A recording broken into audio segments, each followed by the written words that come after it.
I must confess to being rather proud of the Raine name, and we had a very good name in the industry. I'm just very lucky that I inherited, if you like, something which I adored doing. I adored the product, whether it was on the management side or the sales side, but particularly the sales side. And of course, in later years, we got into franchising. That really interested me.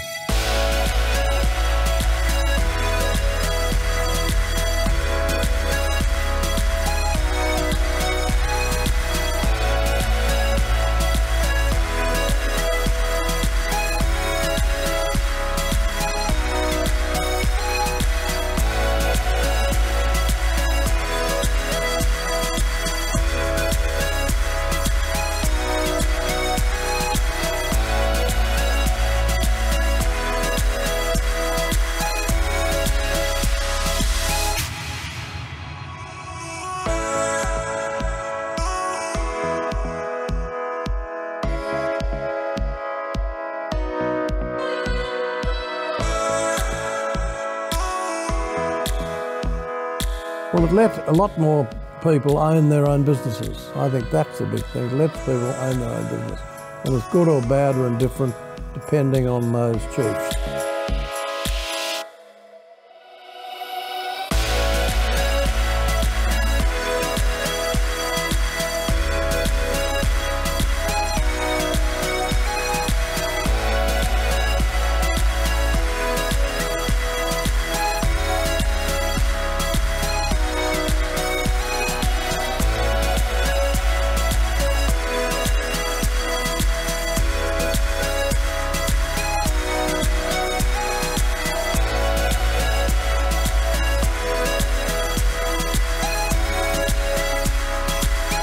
We're very lucky to get some outstanding, in fact, brilliant property people.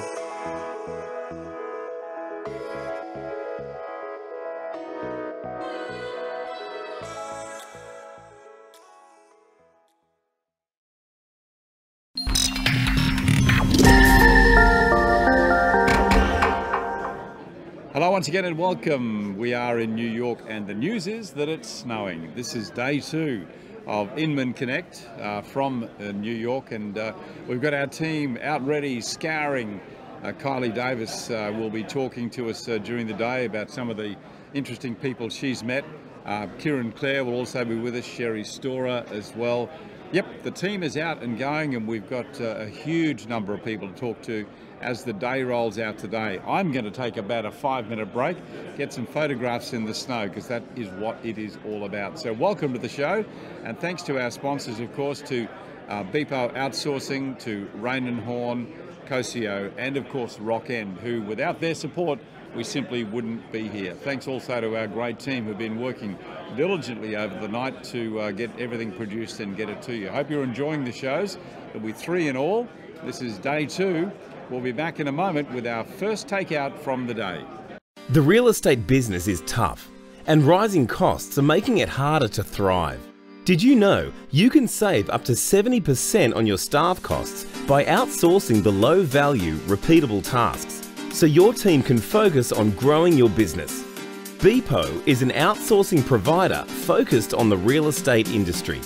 With an English-speaking, tertiary qualified and fully trained team in the Philippines, Beepo will give your business the boost it needs to start growing and returning value to you.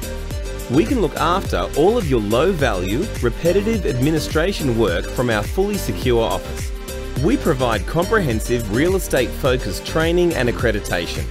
The Beepo team is supervised by on-site management with finance industry standard security features. For more information, visit beepo.com.au.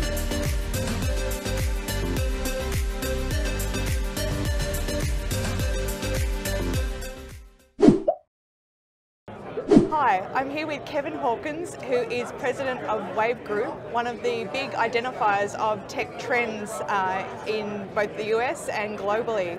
Kevin, welcome. Thank you very much for having me. It's good to be here. No worries. So you have been you've been a long time watcher of the technology trends that are driving real estate. Let's kick off. Let's start what are you seeing? Yeah, it's really exciting to be at a technology conference and seeing how it's impacting real estate today. I try to look out a little bit further and see some of the emerging technologies and think about how it may impact real estate and what it could really practically do for brokers and agents. And one of the first things that really struck off the page for me when I was reading about brain chips. And brain chips are really implants in the brain. If you can think about the way that we can impact people's lives in a positive way in medical arena, like epilepsy patients, they've seen incredible progress. But in real estate, in real estate, people are doing an emotional decision when they're buying a home. And if you ask any broker or agent what's happening with their seller, a lot of times the seller is sitting on the fence and listing that house because they have all these memories tied to the house. Well, there's a company called Kernel in the UK that is saying they are going to be able to actually erase memories. Right. And so my thinking is, if you could erase the memory of the home for the seller, you would have no problems getting that listing. You'd be able to get rid of those childhood memories of the kids growing up and all those things. Can I have them back after you've done the deal? And that's the interesting thing, is they're actually talking about selling memories as well. Wow. And being able to program new memories that you could have, even in the new house you buy, you could take those old memories and transport them into the new house. Wow. So I'm a little bit anxious about having a realtor decide what I can or can't remember. The power of the realtor. Could you imagine what could happen if we had brain chips controlled by real estate agents? Yeah. The second trend that I was looking at is something a little more practical. It's called augmented analytics. And if you can think of business intelligence on steroids, the challenge for real estate agents and brokers is they've got all these analytical tools, all these dashboards, but it's a matter of how do you interpret all this data and what does it mean? Well, this stuff actually is simple and easy to read.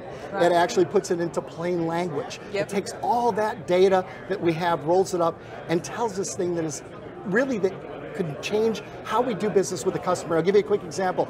We could actually tell a customer who is waiting to put their house in the market that if they wait 30 days more, the price of their house, they may have to take less. Because the market is changing from all the analytics that we see, and they're going to have to lower their price if they wait 30 days. So they better list today. And having that kind of business intelligence, this augmented analytics could be a game changer for real estate agents. And that's the kind of new technology we're seeing coming on the field. The other thing that we're all seeing is this automated automobiles. We're seeing motorcycles, we're seeing drones, we're seeing all kinds of automated vehicles.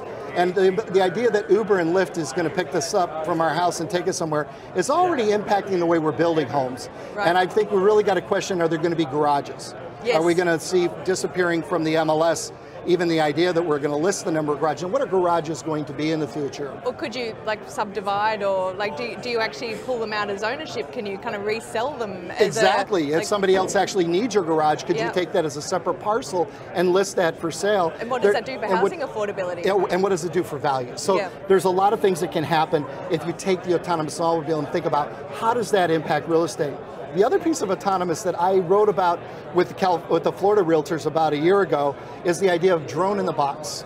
Right. Now, realtors all are being told that they need to show the entire neighborhood, and they need to show that Google Maps just doesn't cut it. It's great, but if they could show how this whole neighborhood fits into the package. So a lot of them are going out and they're hiring photographers who have now become drone pilots. Right. Well, could you imagine if you didn't have to do that, but you could just go on the internet, put the address of the house, and order drone in the box. The drone would come to you.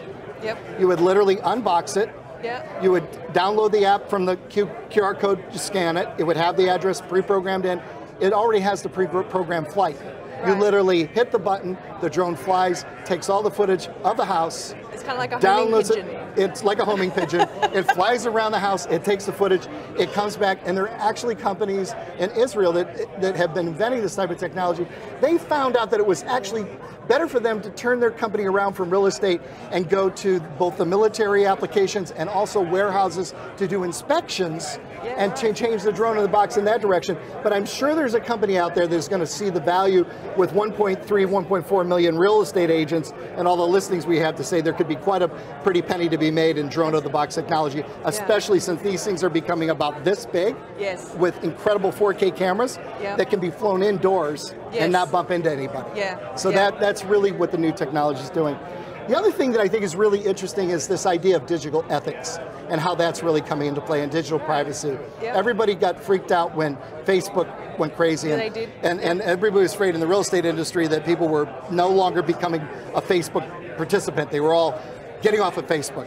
Well, that chicken little syndrome did not happen. No one died. Real estate agents need to know that Facebook is probably still the most powerful place for them to reach both their customers and other real estate agents. So that's, you got to be careful of that chicken little syndrome. But that there are things that we tend to get technology ahead of the law and ahead of the morality of our own, our own bodies, of what we think technology should do for us.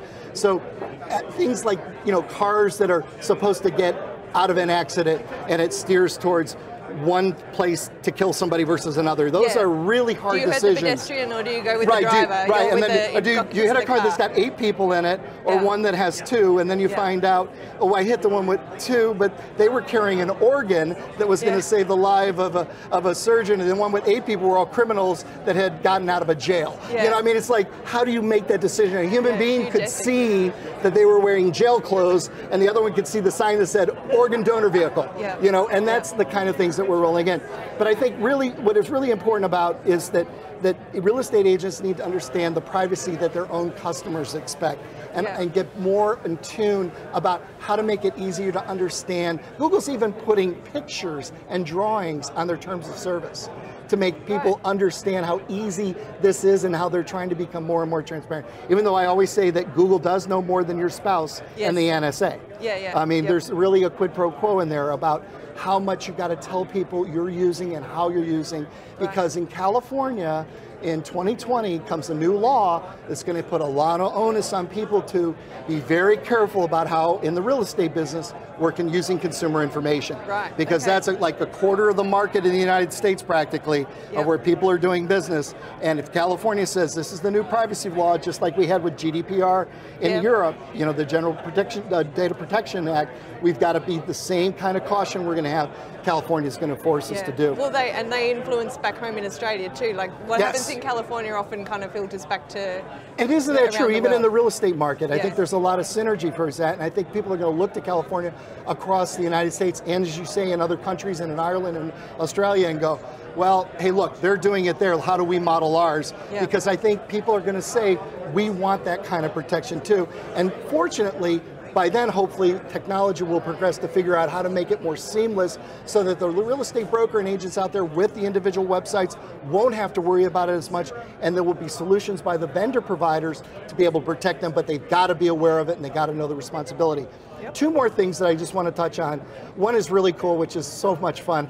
My son is a mechanical engineer at Boise State in Idaho, and they have 3D printers in his bedroom, and he 3D prints all the time. And his buddy does, and they sell stuff, and they do custom stuff. I got a Christmas gift that was some desk holder set and hold my phone.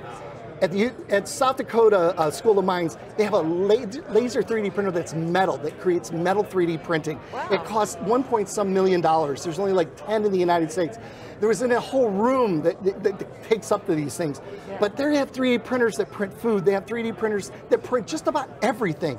And the coolest thing that I saw, how do you print food? There's a whole, you just Google it, 3D printing for food. You won't believe all that's being done there. But the coolest thing I saw is MIT has a program where they're actually trying to print exact replica of 3D art so that you can literally keep the Mona Lisa at the exact light, the exact intensity, with the exact strokes that the painter originally did, and that a person would not be, a professional art person would not be able to tell the difference between the original and it's unbelievable what they're creating. So in real estate, could you imagine if you had a buyer coming into your house going, I'd like to buy the house, and they say, well, here's our closing gift. What kind of art do you like? Pick from the catalog. We're going to put the masters in all the rooms that you like as our closing gift to you. But aren't the Russians too doing 3D houses? Well, we're seeing 3D robots, we're seeing 3D cars, we're seeing 3D, I mean, it's amazing the kinds of things. Mercedes-Benz is actually building piece replacements for their cars that are 3D parts right now. So you can literally do it yourself. Here's the program for your 3D printer, you can replace this particular part. The final thing is the most exciting, and it's happening now, and that's conversational AI. Right. So Yep. the Ojo Labs and the Ojo app is just, the Ojo technology is unbelievable. They just partnered with a company, merged with a company called WolfNet, which has got one of the biggest data reservoirs in the world, in the US. And then, so imagine those two monsters, it's the middle kind of swallowing the whale, coming together and what they can do. And then you have Alexa. Alexa just had the Alexa Prize, and they had this competition where you had to have a conversation for like 10 minutes with Alexa back and forth. And I think they got to about 12 minutes or something like that. They awarded this phenomenal prize. But the idea that we're going to learn through conversation and just have an easy conversation with a voice assistant is going to change everything. I can't wait for that, because you know, just at the end of the day, having to peer into a phone and start typing is the last thing you want to do if you've been sitting at a screen all day as well. So it really opens up. We have 7 in our house, and it has changed everything that we do, from a very simple practical thing, from the ordering of keeping our list for ordering groceries, to just reminders that we have, to what's happening with the weather. Everything that we do is the same way. It just makes our lives easier, and I think that's what it's going to do for the realtor. Thank you so much, Kevin. That's been absolutely fascinating. So just to summarize, we've got brain chips, we've got automatic cars, and then the impact of that on housing. We've got 3D printing, we've got the AI on steroids, no, the augmented analytics. On steroids. What did I miss? We also have the conversational AI. Conversational AI, yep. It's all been absolutely fascinating. and all the digital ethics. I think that is the big one. And progressive web apps. And so I think what we're seeing really is this whole kind of combining of the human, making it easier for humans to connect with the technology, and then taking it to that whole new level, aren't we? The bottom line is, technology is not here to replace people, it's here to help people. And enhance what we're able to do, and the speed and the time that we can get stuff done in. So we can spend more time doing this. We can. Talking. And that's perfect. Thank you so much for your time. Thank you very much. Thanks. It's been absolutely fascinating hearing about all the trends. I can't wait till some of them come into play. Don't go away, we've got a lot more coming.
So this time in the show, we're talking to Sarah Bell, and Sarah Bell is the co-founder and the Chief Operating Officer and CMO of Air, and she's most well known for a beautiful product called Rediger. So Sarah, thank you so much for joining us today. Thanks for having me. You have just been on the stage at Inman and been invited to speak, which is a massive, massive coup, so congratulations. Thank you. But tell us a little bit about what you shared on stage today. There were some massive takeaways that I know the audience loved.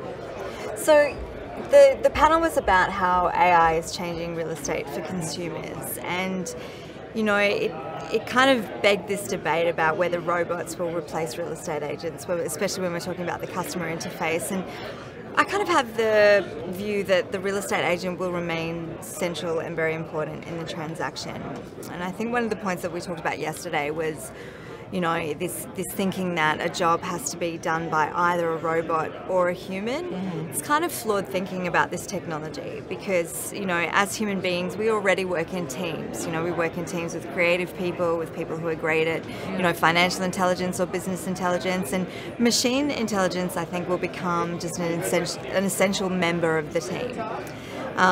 It's not always a question of whether or not it's a robot or an agent. I think that a much better question is how can we connect human beings to computers so that collectively they can be more intelligent together. Yeah, well, I must admit I heard something yesterday saying that personalisation is AI plus human, which I thought was really cool, which is I know exactly what you're all about. So, and I think on that point, most people really know you as Rita's mum, right? But you actually had a background before you became Rita's mum. So tell us a little bit about your journey and what your background is. Yeah, so I had a strange kind of trajectory in and out of real estate. My first job at uni was doing quantitative statistics and research for my professors at uni. So some of the stuff that Rita does, I actually used to do with a pencil and a bit of very, very basic software. But the world's moved on and so did I. After uni, I was recruited into the Commonwealth Ombudsman as I worked as an investigator for a while. And then I met this tall bloke who happened to be in real estate, and pretty quickly after we met, we made a decision to purchase his family real estate agency. And I spent the next sort of decade in the business and made a point of learning every job and went on to study business and really kind of take apart real estate and use those analytical skills to find ways to put it back together in a machine that would work better. Well, I think this is really important actually, because the fact that you actually have been so heavily involved in real estate is what actually really gives you the power behind it and why I think Rita is so special. So tell us a little bit about Rita and what she's really all about, her personality and what makes her think and tick. Yeah, sure. Well, Rita is, it's an acronym, and I'll clear that up right now. Rita stands for Real Estate Intelligent Transaction Assistant. And Rita's way more fun. Yeah, Rita's faster. And she's not designed to replace the agent. She's not designed to kind of be disruptive. She's designed to be supportive technology. And I think that we're at a place in real estate where agents really demand that of technology. So what Rita does is, the identity problem that we've found is that real estate agents have all of this data that they don't know what to do with. And, you take data that's sitting in the CRM and it's kind of all of this latent opportunity. The CRM is really a warehouse of opportunity. Well, it's all collection and no engagement. That's right. And a lot of the analysis that we've done, a lot of the research that we've done shows that, agents just aren't making that human-to-human engagement. So what Rita's really famous for is taking all of that latent opportunity and then mashing it against some other data, so data from the marketplace, and giving those contacts and those relationships some context and some purpose, and then suggesting to agents who would be the best people to contact each and every day in order to convert data into opportunity. So does it work? Like, you must have some great case studies. Yeah, we do, and we've been really grateful and lucky that the clients that came on board early have allowed us to really partner with them and refine what we're doing. Part of Rita being born and growing up has been her learning, and we do that through feedback. So Rita's essentially getting smarter and better all of the time. But some of the algorithm or some of the math has outputs that put conversion from data to appraisal anywhere from 20 to 35%. Well, I think what's really interesting is that most agents have been hearing about AI for a little while now. And to, I think, most of the industry, it's super scary because it's just like this amazing thing which is going to kind of take over and they don't really know how to implement it. So can you kind of just run us through, like, I guess, how, Rita comes in as AI and how it essentially helps the business and how it's kind of different to a lot of other bots? Yeah, sure. Well, there's kind of two ways of looking at AI. So you can look at it like a tool. And I think when you have things like chatbots that you use or you react with or you ask questions of and they return answers, it feels like software that you use. And then there's also this other camp which Rita kind of sits in where she's not so much a tool but a colleague. So unlike a chatbot where you're kind of going to dial in and ask for answers, Rita's more of a proactive suggestion engine.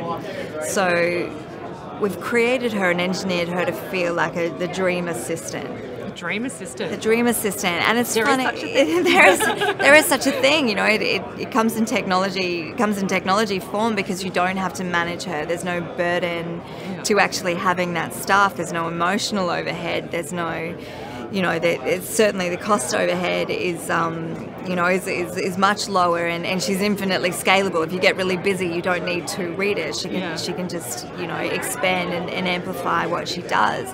But in terms of, you know, how you work with Rita, you don't have to train her. Out of the box, she, you know, analyzes the CRM and understands, she reads every single note in the CRM, so understands the context of every single relationship in your business.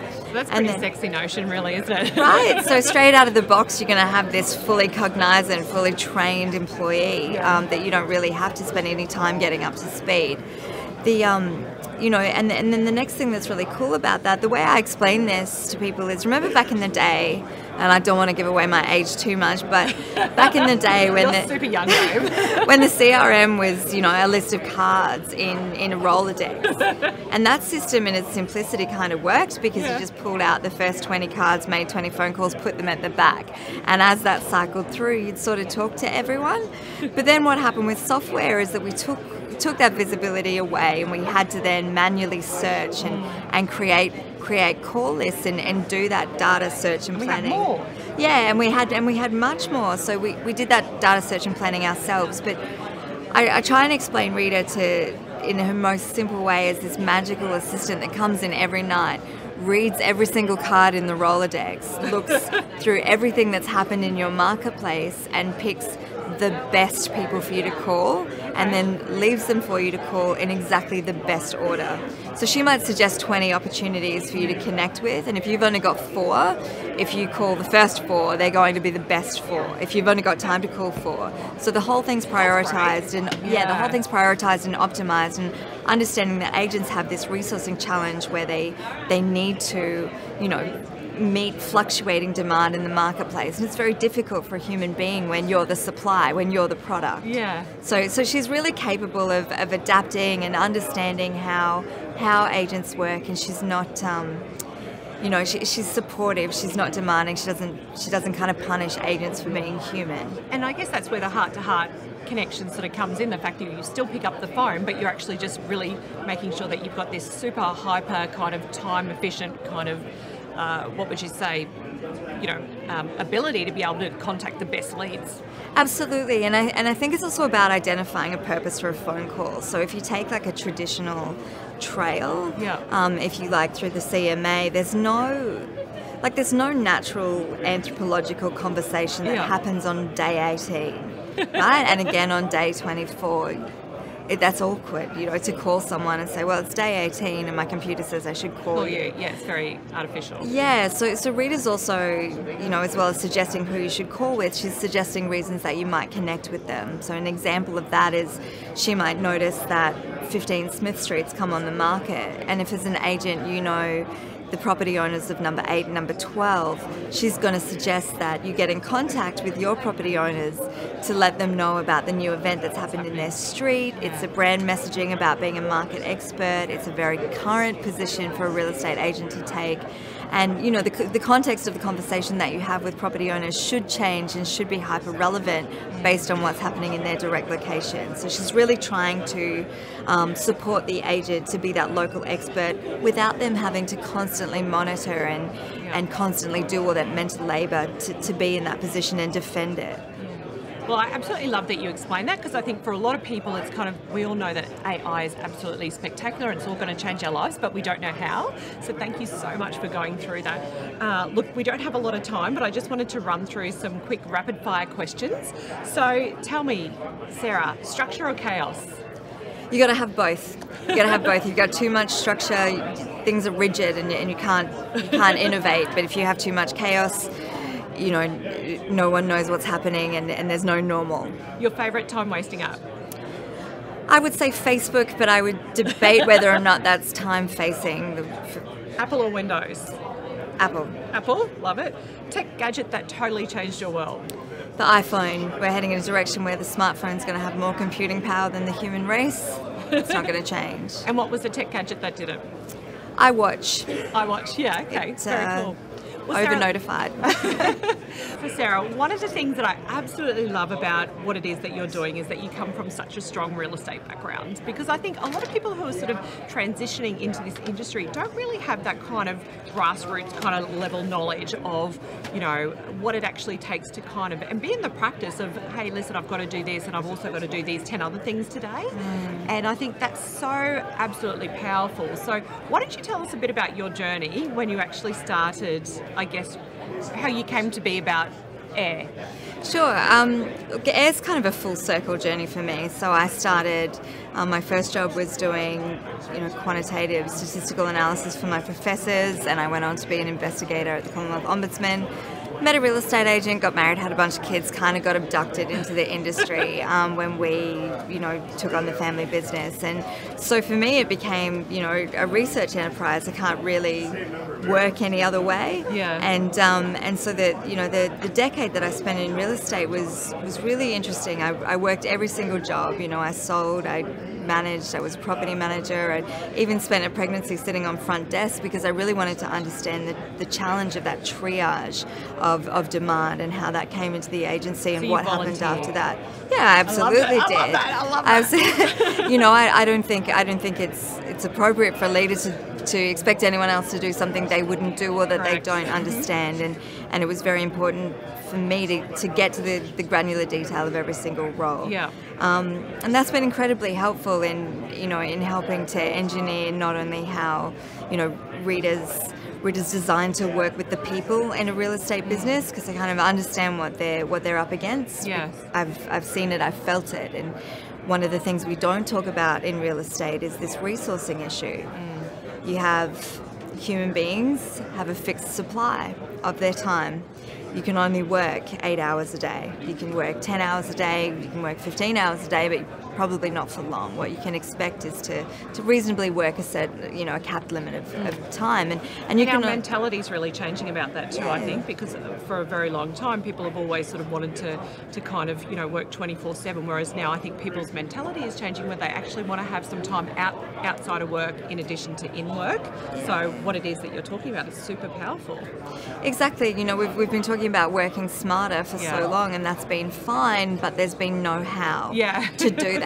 So great concept. Yeah, so you could work less and smarter, but without the tool to kind of do that, you were just really working less. Yeah. Whereas AI's response, understanding that agents didn't really need more technology. They kind of needed a resourcing solution that was capable of producing work outcomes so that they could apply their human resources, limited and fixed human resources, where they were most valuable, and have this inexhaustible artificial robot resource to scale infinitely as required. Yes. And also not require a whole lot of cost or training overhead. And that's kind of the magic of our time. That's the hope of AI.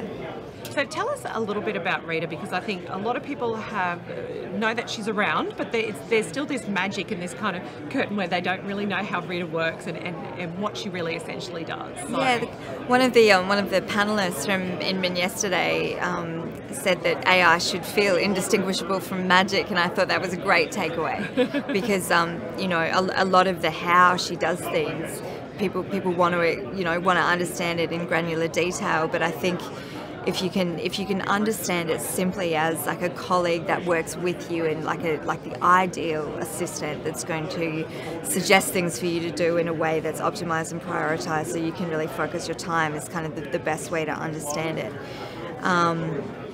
But yeah, look, what I think I've seen over the last decade of real estate is this journey on how we adopt technology. And I remember back when I first started and we had this real human to human era, there was still very much a high street mentality where you had the real estate office and the bank and the lawyer and we all knew each other, and transactions kind of happened in this local economy.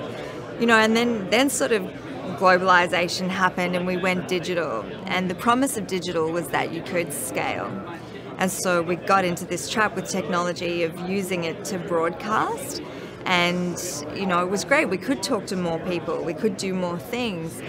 But the payoff or the trade-off of that was the intimacy of human relationships. And so what we sort of have seen through our research is that, you know, the engagement, one of the cool things that Rediger can report on for managers and sales agents, she uses natural language processing to understand the difference between a human-to-human engagement and just a email blast or a lower value kind of generic engagement. She can isolate those high-value engagements and then give you feedback data on the spread of people that you're talking to and also how frequently. So what we're finding is that for most agents, when we first start working with them, kind of 80 to 90% of their database has been disengaged for longer than 5 months. Yeah. So if you don't have a relationship, if you haven't had a conversation with someone in 5 to 6 months, you know, they're not your customer because you don't have a relationship. Yeah. They're a contact. Absolutely, yeah. Absolutely. And I think we stopped seeing people as people during this transition into the digital world, and we started seeing them as contacts. Yeah, as numbers. And as a customer, the experience is,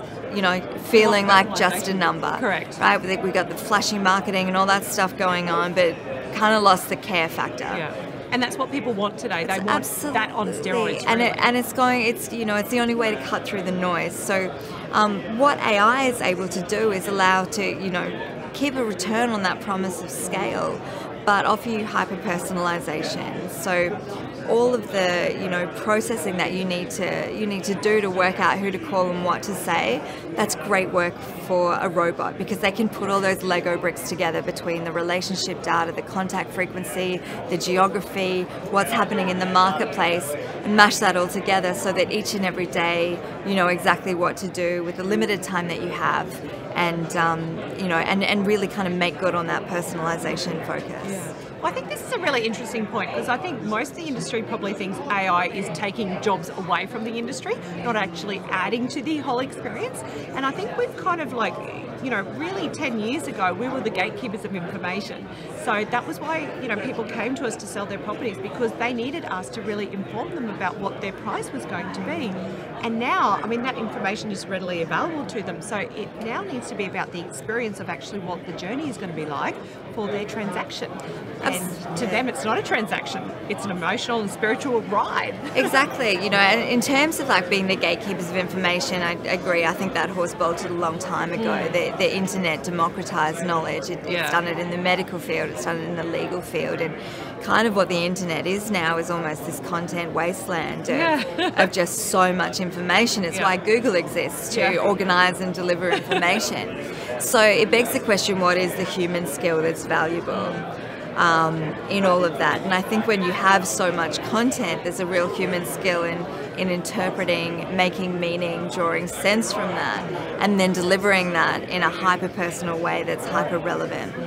So that's... I love that you actually value that, because I think a lot of people are really trying to do things, you know, and really segment their businesses to not be personalised, to make a system and a process for other people all the time. But really, the lead agent or the agents and the principals in the business are the ones, or the property managers or the BDMs are the ones that really need to be picking up the phone and actually having those connections with people, whether it be sending videos or phone calls. And I think that's the part that really a lot of people don't understand from AI.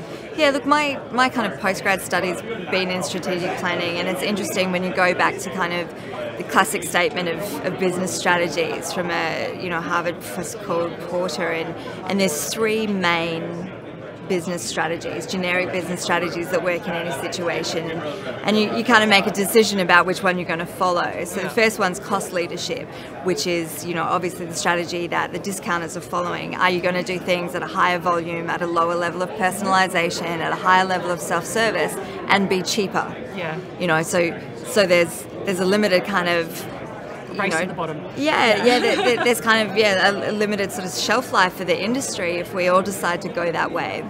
And then there's differentiation, and this is really interesting because, you know, I've heard people talk about point of difference and differentiation in real estate a lot over the last 5 years, and it's been interesting as something of a spectator to see, you know, particularly in the Australian market, we have the same digital tools, you know, we have the same portals that we advertise on, we have the same guys that make our signs, the same guys that print our brochures, and And the industry's kind of, got itself into this position where it is actually very difficult to differentiate tangibly among the supply base. When that happens, we call that commoditization. Yeah. But on top of all of that too, then you've also got at a listing presentation where agents are literally not talking about themselves or selling themselves and why their agency is different. They're just talking about the process. They're talking about the toolkit, and everybody's toolkit is exactly the same, and it's certainly available for everyone to make that. So the issue with commoditization is when you can't differentiate, the only way to do it is price, and we see that symptomatically. This continual issue with defending fees when everyone's the same. The third strategy is called focus.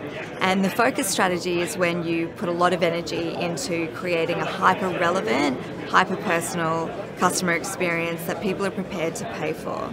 This is where the money is, right? And it's where the money is, it's what customers want. And, in a professional service industry, service is about taking knowledge and turning it into service. So if you're going to do that professionally and charge a professional fee, your service better be hyper-focused, hyper-relevant, and hyper-personalised.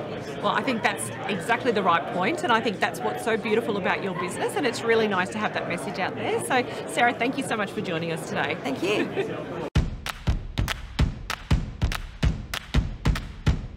Your property is your biggest asset. When looking to sell, it's essential that you engage the right agent.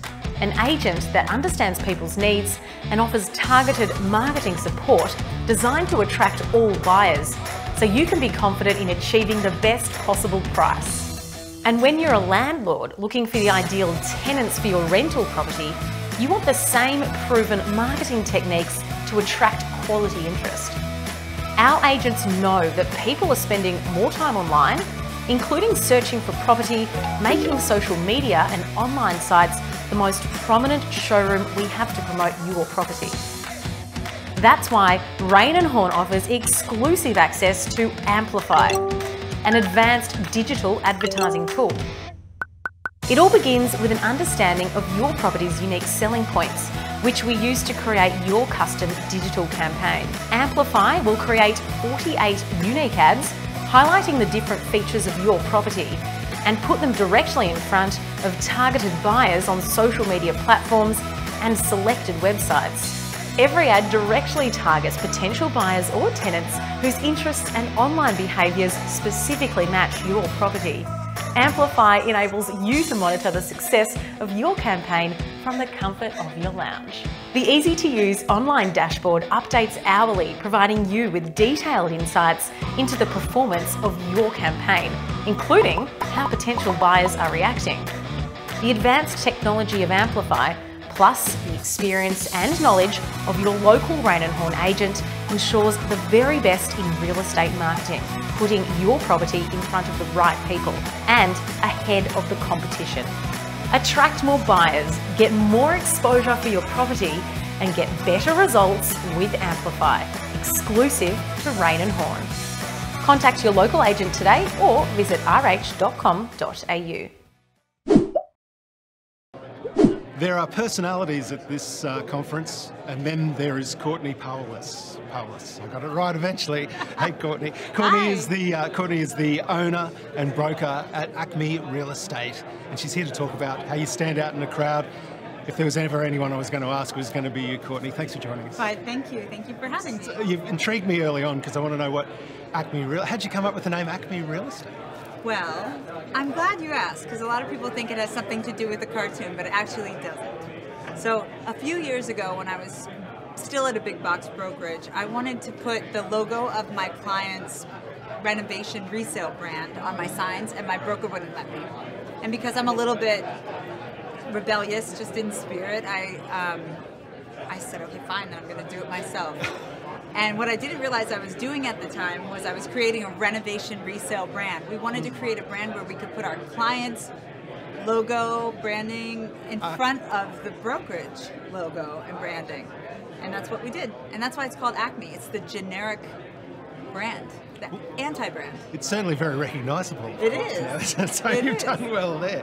So look, you made one point there about that putting the client in front of the brand, but what are some of the way that brokers, it's a crowded market out there and you only have to look around our room to see it. What are some of the way that brokers are standing out against the crowd?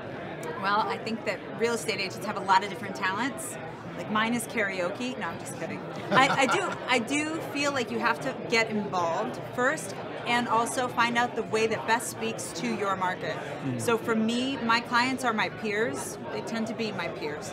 And so I know how to speak in a tone and with a certain kind of aesthetic that resonates with them.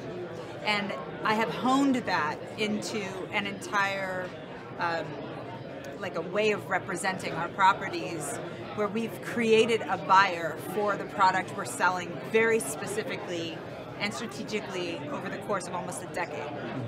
So to stand out, you have to have a recognizable brand or personality, and you have to think outside the box. You can't try to hit all different social media platforms or cover all different points of a city. You have to like find a niche and work it. But one of those things too, and you talked about raising your profile, particularly in your own niche or your own sector, if you like. But there is a lot of people out there. I mean, are there practical steps you mean? Have you got to get into the press? Have you got to do blogs? What is it that you do? You have to get into the press. Yeah. But again, what is it that you're trying to say? I mean, maybe it all starts with finding your why, which we talk a lot about at these conferences. It's like, why do you wake up in the morning? What charges you? Is it really just the money, closing the deal? Is it the victory of the hunt? Or is it something else? And so for me, my why is inspiring women who haven't considered buying real estate to get in the game and think of it as more than just a place to raise your kids, which of course it can also be, but really as a place where you can generate wealth. Like, let's get it up there with 401ks in terms of where professional women are putting their money.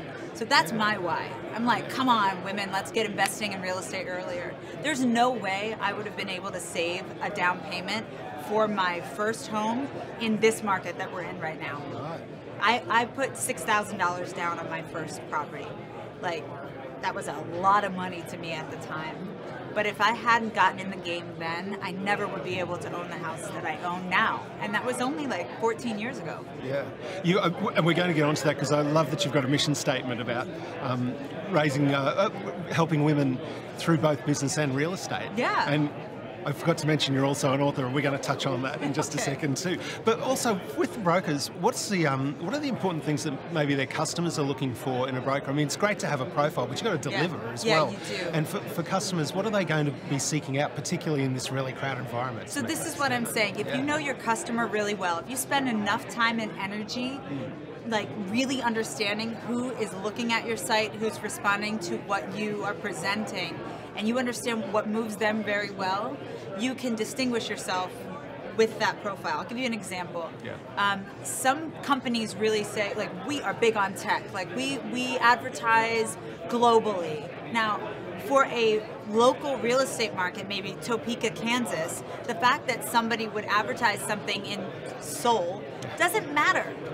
They want somebody who knows the people down the street. That's who that client is. Yeah, right. So when you're figuring out like how you can distinguish yourself, you have to figure out how to best speak to those people. Now, I'm in Los Angeles. There's a lot of chatter. There's a lot of part-time agents. There's a lot of like big companies making noise, and a lot of like kind of, I want to say, and I don't mean this in any derogatory way, but like older, more established companies that could give a rat's ass about social media. They are not present there. They're not speaking to that audience. So we have a lot of variety, but the main thing is you have to have something to say. And if what you're saying is, look, we're the respected traditional brand for your multi-million-dollar house, then you tailor your marketing to that profile so specifically that when you're in those listing presentations, you can say, I've been working on creating this client for your house for years. Right. And we just do that with the renovation resale market. So our volume is between $500,000 and $2 million is like the majority of our sales. Yeah, it's really has become so specialised into, you've really got to know your sector and your market and your people, don't you? Yeah. To make a success of it. But the buyers know too. That's the thing. They're a lot smarter. They seem are to know so much savvier. That's right. And the inventory is on the web now. So what is it that they're paying you for? That's right. You have to ask yourself, if you were looking for a house and a company like Purple Bricks was going to give you half the buy-side commission back, what would make you choose a real estate agent to represent you? So we have to do a great job of letting people know that our experience, our wisdom, our reputation, our approach to business, our ethics, and our general effectiveness throughout the transaction process is more valuable than that $5,000 they might get back on the transaction. And that's the challenge that modern agents have to live up to that our predecessors did not. They could just work on referrals and kind of neighborhood reputation, and the rest, who cares? But now we have to kind of dominate in a lot of different places. Yeah. But I'm up to the challenge. I bet you are. I have no doubt. Yeah. So you've also, your sector, as you said, is what we would call back in Australia, so buy, renovate, sell, or buy to flip market. Yeah. Everyone wants to have a go at that now. I think television's got a lot to answer for in both countries. How are you finding that? Are people getting into it? Are they making profit? Is it too competitive? How's it looking for you? So we were one of the first companies that had a branded rehab client at the tail end of the boom. So we started in Highland Park in Northeast Los Angeles whenever people were still kind of scared to go there. It had a reputation for being very gangy, very crimey. And it was kind of like the Brooklyn of Los Angeles. Right. And when we started working in that market, I have one flipper client, and we were buying things for houses for $300,000 and selling for like $550, and we were like, yes, we are killing it. So that market has changed dramatically. Everybody's gotten into the flipping market. I mean, everybody. Now there are maybe we have 30 clients who do some version of renovation resale, and the margins are smaller, but the inventory is still there. So when I hear people say, well, there's nothing to buy, I'm like, you're not looking in the right places. It's still there, but the challenge for flippers now is that they have to do a higher quality design finish. So we help our clients with that. If you do a Home Depot design, it won't sell. Right. The buyers are savvier. They are reading Westtown magazines, Raw magazine, Pinterest, and watching these renovation shows on TV, and they're like, we don't want granite countertops anymore. We want, we want Carrera marble, or we want Calcutta, and eelskin wall coverings. Yeah, and, not eelskin. Not sure? in LA. It's coming. It's very anti, No, it's coming, I'm sure. A bit more animal friendly than faux eelskin will work, I'm sure. Of course, now, Courtney, I want to get your mission statement right here because I want to head into this. Your stated mission statement is to help women achieve financial independence through real estate. Tell us a little bit more about that, because you're also now a, soon to be published author. Is it this week? Yeah, it's this week. How so exciting. I'm launching the book this week. It's called Break Up With Your Rental, The Professional Woman's Guide to Building Wealth Through Real Estate. And the subhead is Financial Freedom Waits for No Man. And I have been selling real estate for 14 years now. And in my 14 years, I have met so many professional women, lawyers, attorneys, lawyers and doctors and executives who live in big cities, and they are not buying. And I'm like, what are you doing? You're renting for 10 years at $3,000 or $4,000 a month? That's money that could easily have been doubled or probably tripled if they would have put it in the real estate market. We don't get a financial education as women when we're coming out of high school, where they're like, okay, you're about to go to college and they're going to give you a credit card. Don't do it. Save a couple dollars from that summer job and let's get you a condo, 3.5% down with an FHA loan. Nobody tells you that. So what most people do is they get out of college loaded with debt, both college tuition debt and credit card debt. And they're just trying to get out from under the debt. Plus, if you're living in a city, you can't afford it. So my challenge is to inspire women to look at the market nationally and to say, I might not be able to buy in New York City right now with my situation, but what I can do is save $6,000, which is 3.5% of a very affordable home purchase in Tulsa, Oklahoma, in Nashville, Tennessee, in Kentucky, and turn that into a rental and let the market appreciate. And when I am ready, I'm going to refinance it or sell it, take the money out and buy something else. There's a long-term vision. When I was working for the federal government, I remember the 401k salesperson would come into our office and we didn't know what he was talking about. I didn't know. And they said, the company will match the funds, high, medium, or low risk. And they put a paper in front of you and you just signed. It was like, you felt like you were investing, maybe, but it was also a sales pitch. I didn't know what I was doing. But during the bust, of the early 2000s, people said their 401ks turned to 201ks. Real estate is different because although it has a speculative component, it really is a thing you can live in if you need to. It's a thing you can touch. It's land that doesn't depreciate. And at the end of the day, it's a leverageable asset in the long term. And if women, these smart women who are earning enough to make these kinds of decisions, considered real estate earlier on in their career, by the time they find Mr. Right, they'll be well on their way to finding their dream house to raise their kids in, you know? Fantastic. It'll be like the third buy, you know? Terrific. And that's where I'm at. Courtney, I'm glad you're at the forefront of this. I've got to say, it's been an absolute joy meeting you here. A pleasure to meet you too. Thank you. We've had a lot of fun already. And everyone, Courtney Poulos, who's owner, broker of Acme Real Estate, published author for this week, and a real advocate for women investing.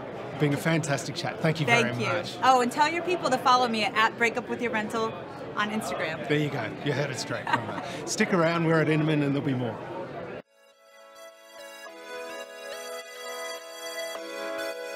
I must confess to being rather proud of the Raine name, and we had a very good name in the industry. I'm just very lucky that I inherited, if you like, something which I adored doing. I adored the product, whether it was on the management side or the sales side, but particularly the sales side. And of course in later years we got into franchising. That really interested me.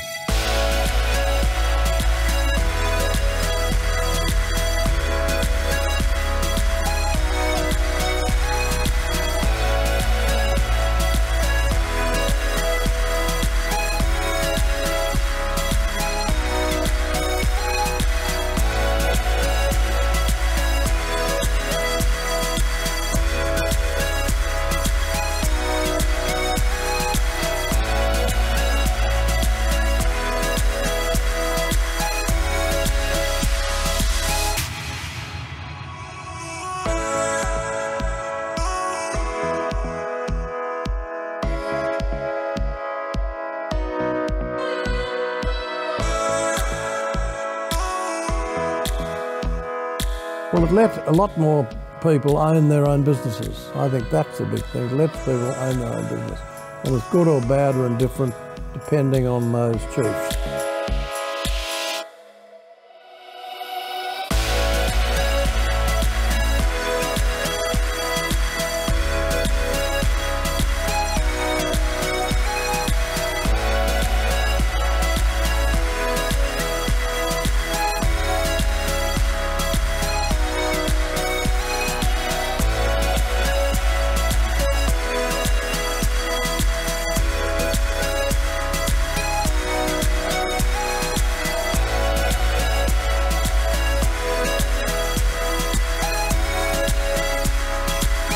We're very lucky to get some outstanding, in fact, brilliant property people.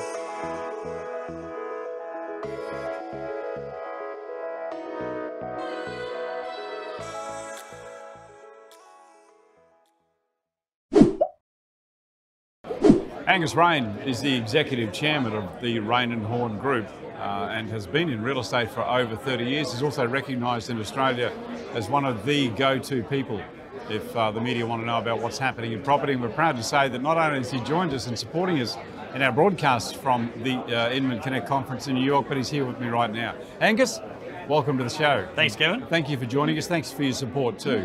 Pleasure. Because without support from companies like Raine and Horne, we simply wouldn't be able to be here. Angus, why are you here? I mean, Raine and Horne is probably one of the most recognised international brands, and you've taken that in your era to a whole new level. Yes. Is this about learning from other cultures and other brands about what they're doing? Yeah. I was lucky enough to have a session with Brad Inman when he was in Sydney about 6 months ago, and we speak the same language. It's all about keeping ahead of the curve and being an agent of change. So he sort of spurred me on to actually say, right, Angus, you've got to come to Inman Connect in NYC, and here I am. So tell me about the journey from Raine and Horne and how you've taken it into an international brand. What have you done to elevate it? Well, I think it's very important, Kevin.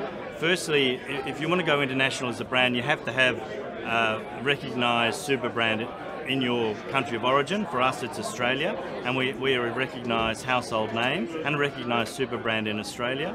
So the last 3 years, we've been the fastest growing network in Australia.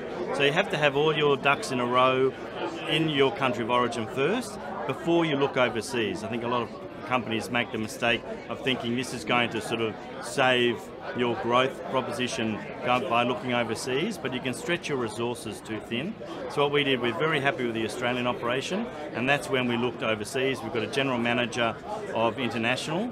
So now we have 3 offices in Fiji, 12 offices in Malaysia. We're looking at opening in Thailand. We hopefully will open in Vietnam next month. And we've of course opened a corporate office in Bangalore about 1.5 to 2 years ago. We've got 8 offices in Bangalore. So big, that's in India, southern India, which is the Silicon Valley of India, which is appropriate to say that at an Inman Connect conference. It is indeed. And we've got some huge plans. We could have in 5 to 10 years more offices in India, for example, than we have in our home country of Australia. It's quite amazing. If I can talk about the cultural differences too, because that's something you have to bear in mind, I guess, when you move to a different country. They do things differently, they think differently, how they buy property is different. Has that been a challenge for you in going into other cultures? Well, you've got our GM of International, he's already worked in these countries previously. So culturally, in India, for example, they call it the 3 Cs, curry, Commonwealth and cricket. We have a lot in common in India. We've got an enormous middle class, but you just have to mind your P's and Q's and all this thing. It's just education. You just have to watch what you say and watch how you act in other people's countries. Particularly, I didn't mention Dubai. We're in the UAE, just about to open our 2nd office in Abu Dhabi.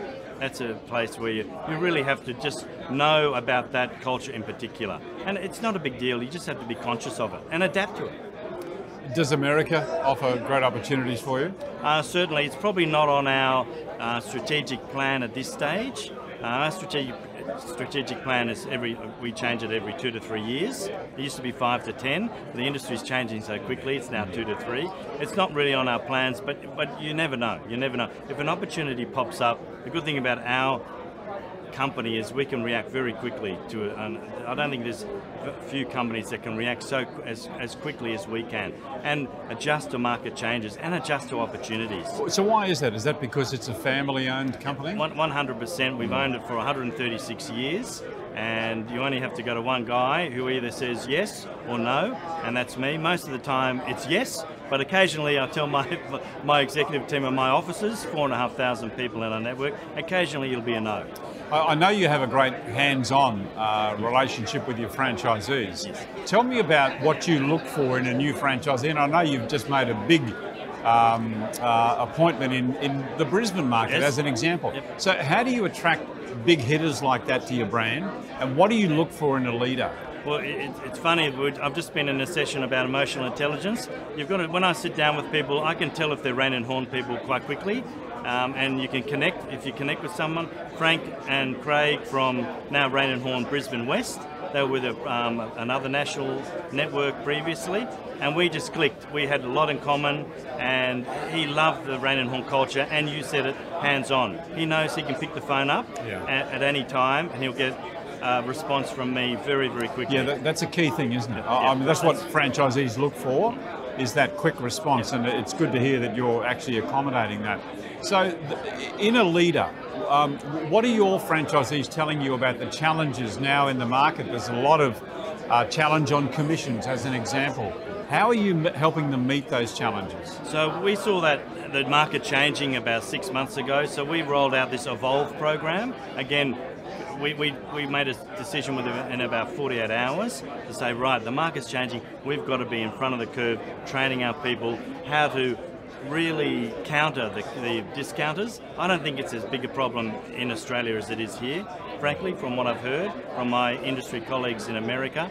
But it's all about training, and as agents we have to add value, and we have to tell the consumer the value we add to the whole transaction.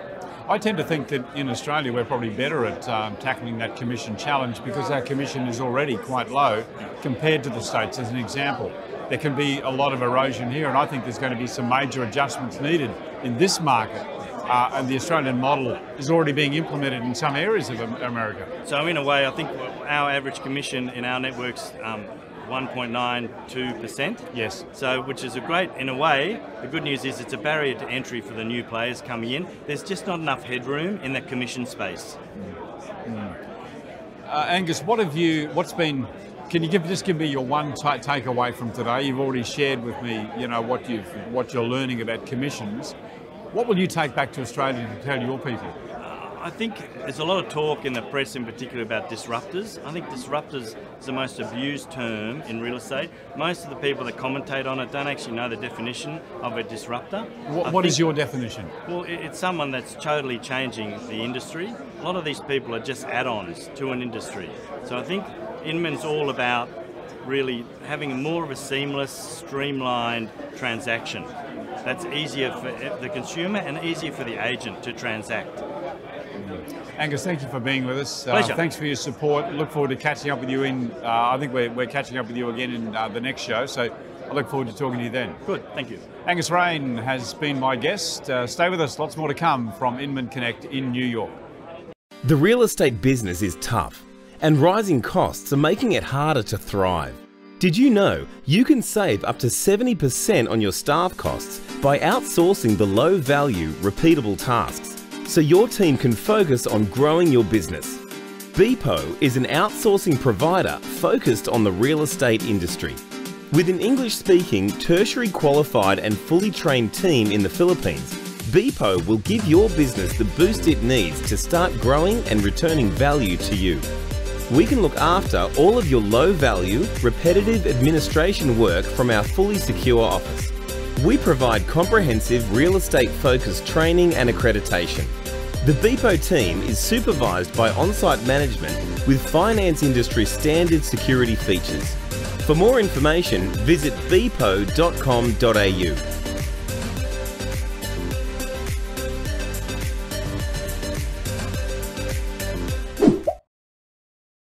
As we speak to you from Inman Connect at New York City, one of Australia's leading agents, Heath Dockary, decided he'd come and join us to see what we were doing, to mix with the American crowd, to get some experience, and he joins me right now on set to have a chat to us. Heath, great to have you here, my friend. Thank you very much for joining us in the show. Thanks for having me. Heath, of course, is one of the leading agents in Australia, but also focuses on the northern suburbs of Sydney. Heath, let me ask you firstly why you decided to come. I mean, we've got so many great conferences in Australia. What is it you thought you'd pick up from coming to America? Well, America's the leading industry in the world in real estate. It's cutting edge technology.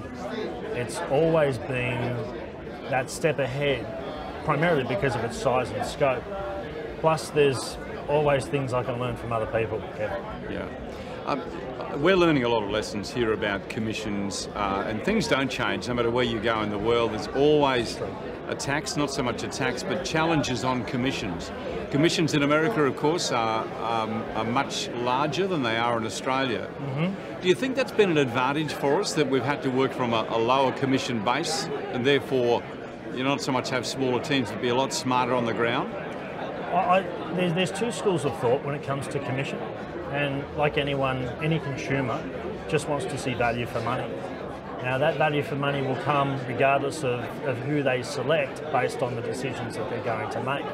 Yes, we are starting from a much, much lower base, but that base forces us to provide a level of service that is duplicatable and replicatable. Here in America, I think it's got to be spread a lot wider with buyers agents, sellers agents, brokers and the like, whereas in Australia, the vendor or the consumer is very, very set on ensuring that they're going to get their dollar's worth out of the selection criteria that you've given them. The multi-list system, MLS as they call it in the States, is actually quite entrenched.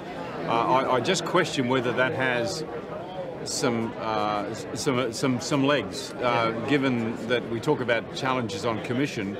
The brokerage system here, as you've just said, is defined between buyer and seller, so you have two sides, 3% each side. Mm-hmm. There are different models coming in now that we're hearing about that's going to really challenge that.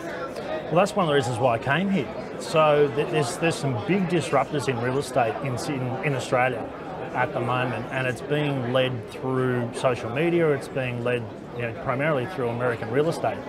And the MLS and versions of the MLS will start to morph and move into our Australian market over the years, primarily because people are far less trusting these days of a system where, can I cut that? So they're far less trusting of a system that doesn't cater for their specific needs.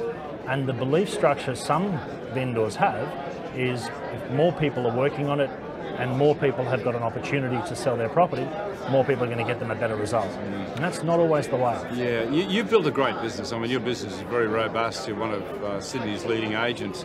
What have you done to make yourself stand out? I mean, how do you meet that consumer need? Well, we've identified very, very early on specifically what our strengths and where our weaknesses are. Now, our strengths are identifying where a vendor's expectations lie very early on in the piece. Price expectations? Price expectations, and but service expectations. The service expectations are the key. Okay, let me ask you then, how do you find those out? What sort of questions do you ask? So when we meet with a client for the very first time, we've conducted our interview, we've determined whether or not that they're going to work forward with us and we're going to work forward with them.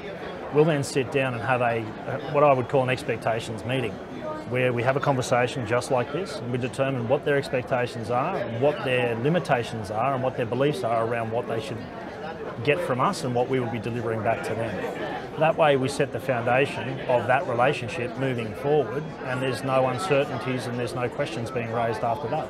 Because quite often people will only ever buy or sell a property once or twice in their entire life. Sometimes they don't know the questions to ask. How do you when you find someone like that, how do you talk to them? It's a very good question to ask. Everyone's different.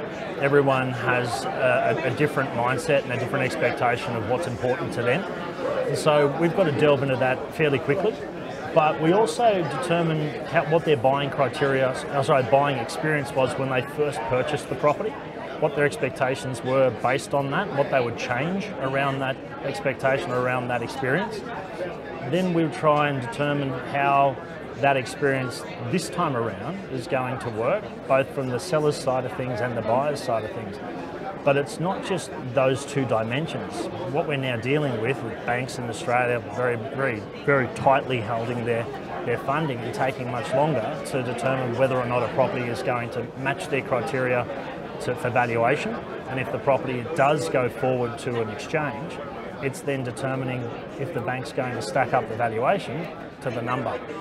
That's where it becomes quite contrary to the decision-making process from when you get appointed as your agent to when you exchange a contract. When you meet a seller for the first time, assuming you've been called in to do an appraisal, yes, the one thing they want to know is the price. Of course. Tell me how you handle that. I very rarely give price. Why is that? Because we can't determine the price of what a property is going to sell for in 6, 8, 10 But you've got an idea, haven't you? We've got an understanding of who our buyers are going to be, where the buyers are coming from based on their buyer behaviour and based on our tracking activities. We've also got an understanding of what properties have sold for in the area, what buyers liked and disliked about those properties. Because we speak to 50, 60 buyers per week, we get a very clear understanding of what's important to them. That allows us to sort of frame how our home or our property needs to be to meet that specific criteria for those buyers to create that level of competition so the property sells for close to, if not more than, what our predicted price is going to be.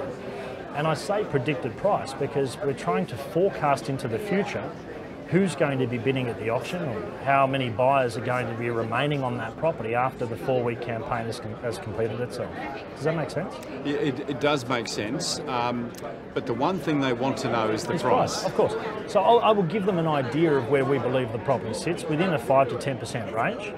I'll base that criteria on what their expectations are and what we hope to achieve.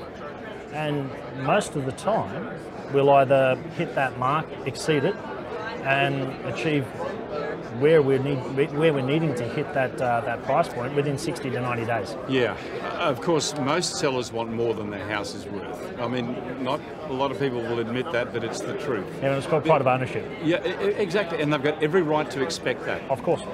So therein lies the problem, because you're going to go into someone. I love the way you phrase it, the expectation meeting, because it's a perfect opportunity to unpack that. Of course. What is your expectation? Yep. We've called you in, you're the agent, you should know prices. Absolutely. So therefore you tell us what you think it's worth. Well, it's not what I think it's worth. So that's the kind of dialogue that, you know, I think a lot of agents struggle with. The moment someone uses the word I as a real estate agent, uses the word I as a real estate agent, yes, you've lost the game. Interesting. Tell me why. Well, it's not about me. It's not about my opinion. It's not about my world. It's not about my beliefs. It's not about me in any way, shape, or form. So do you try and build a team relationship with the seller? Absolutely. Yeah. So for me, for us, my team and I, when we operate with a client. We form a relationship that works together. It's us versus the market as opposed to us versus the vendor. Because once we're on that same boat and we've got to get them from A to B, we're in it together. There is no delineation.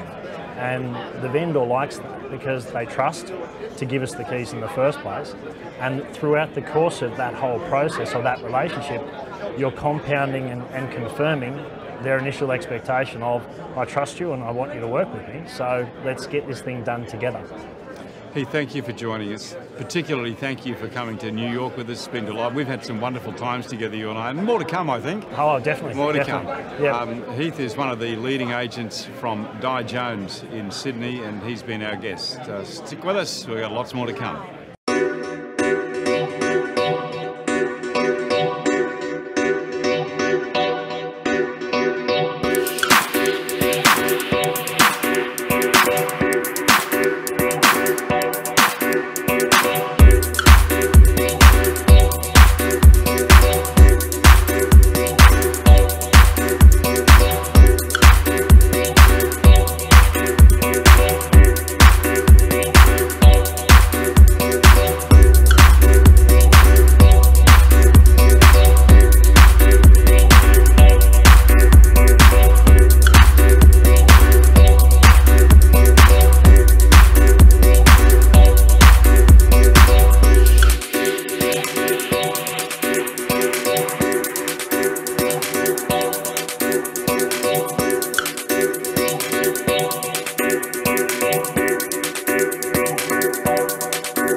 Hello and welcome. In this segment, we're going to be talking about property management, which is a growing industry in the States, no doubt about that. Very mature business in Australia and New Zealand.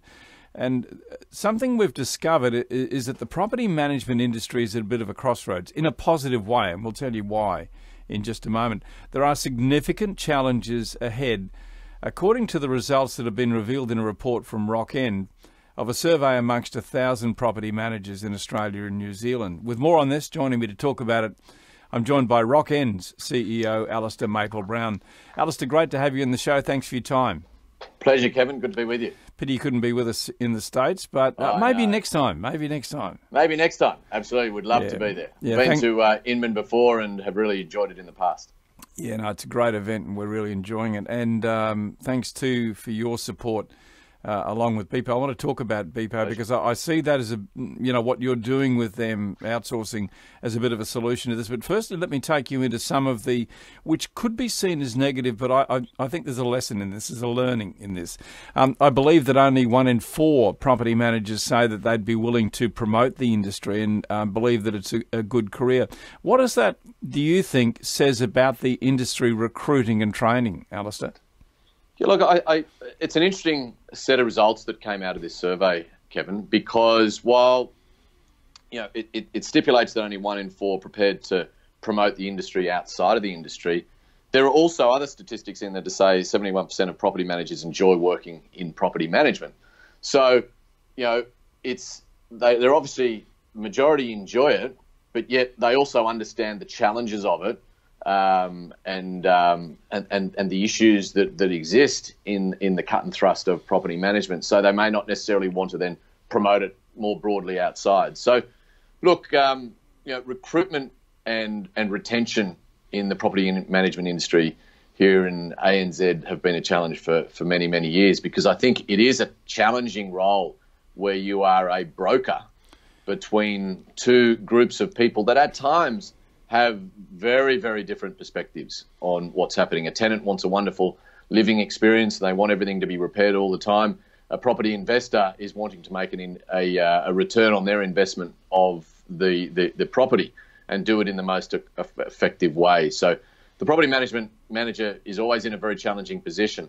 And recruiting the right people, are they from the industry, and has the industry changed so much over the years that one of the challenges of further change is because of the people coming from the industry, or do we, and I include ourselves very much as part of the industry, our job is to make the industry as successful as possible, but do we look at industries further afield, whether it be hospitality and other styles of industry, with hotels, restaurants, that style of industry, and do we look at the recruitment side from that as fitting that role as a broker between different groups of people trying to make a tenancy work and an investment work?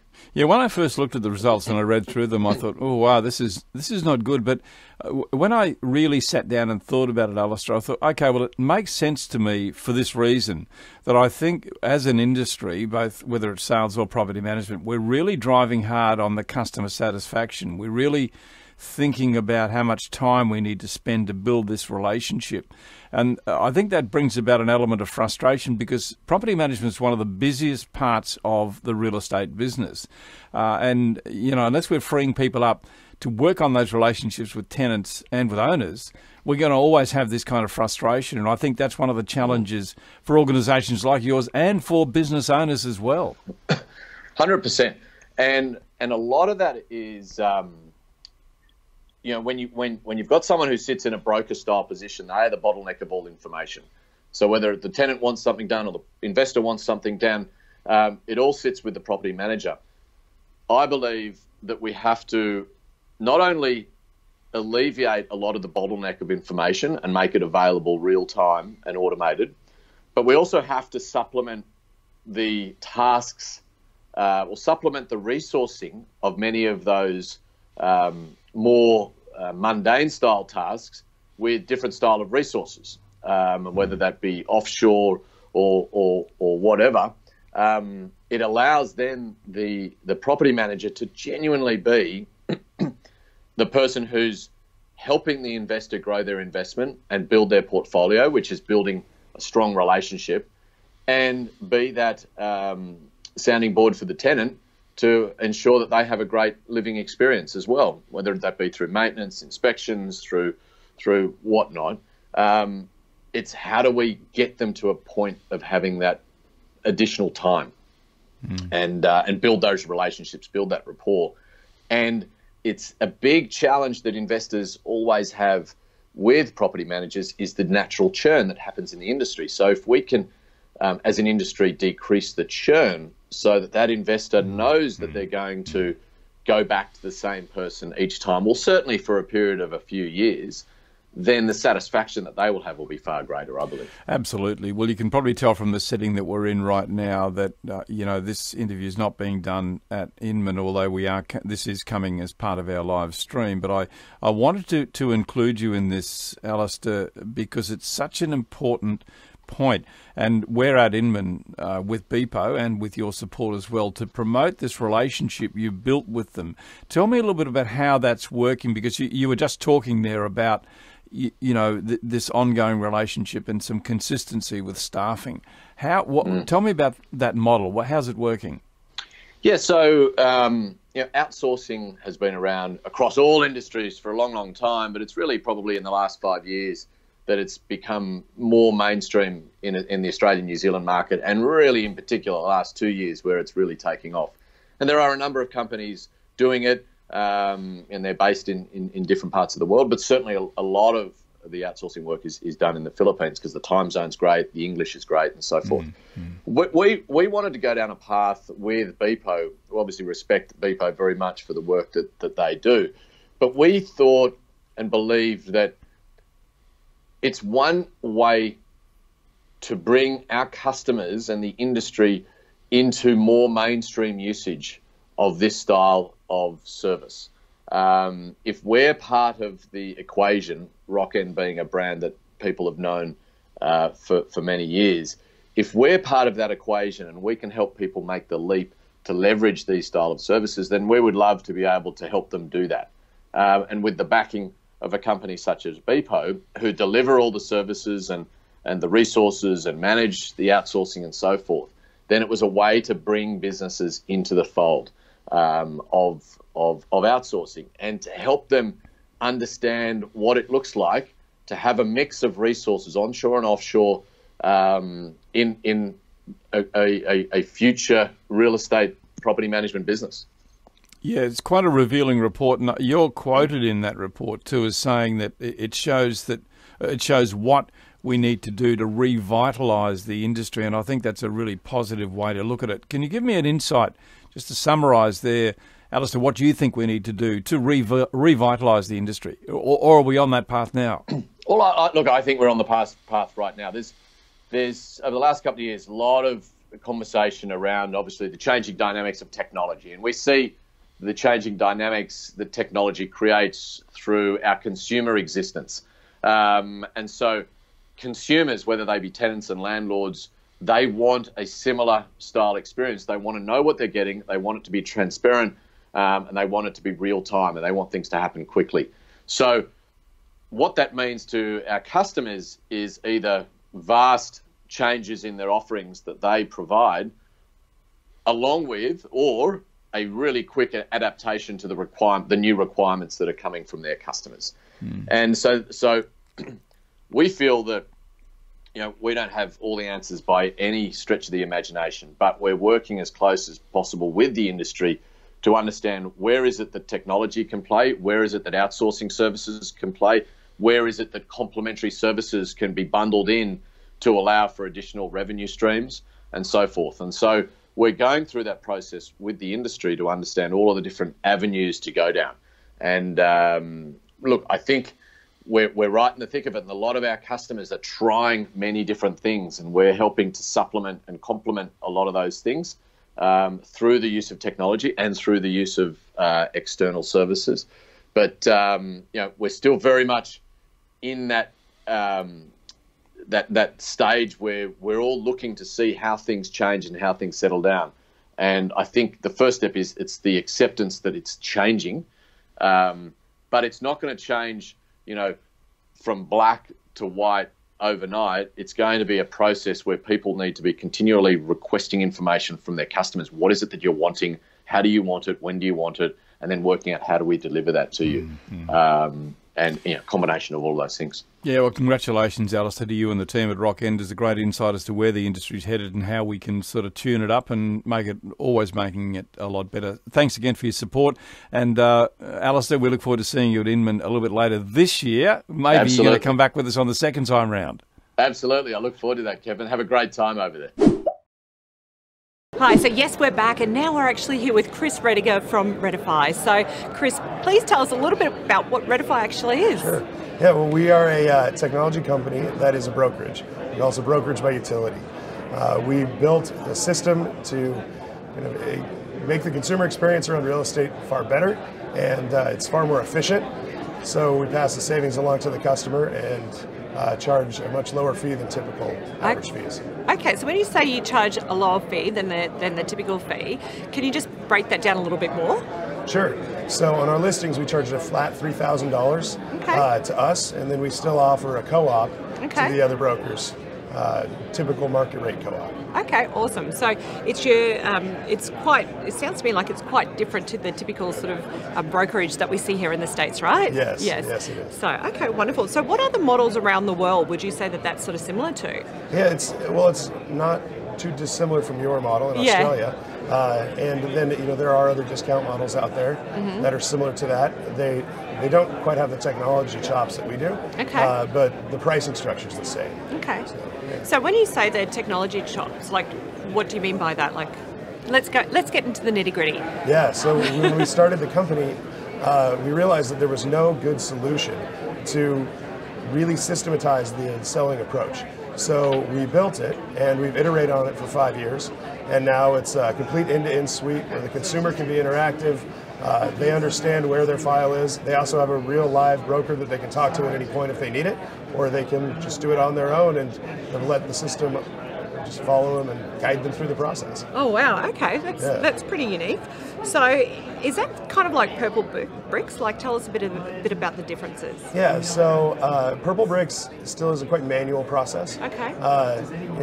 At some point you're going to meet a Purple Bricks agent over your kitchen table and shake your hand and do that, and we offer that service too if that's what the consumer wants. But I always like to say a consumer can log onto our site and list their home in 5 minutes in the middle of the night without talking to anybody.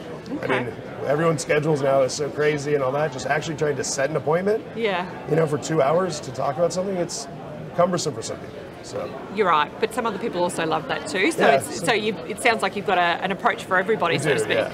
So tell us about that sales and marketing kind of process for the sellers.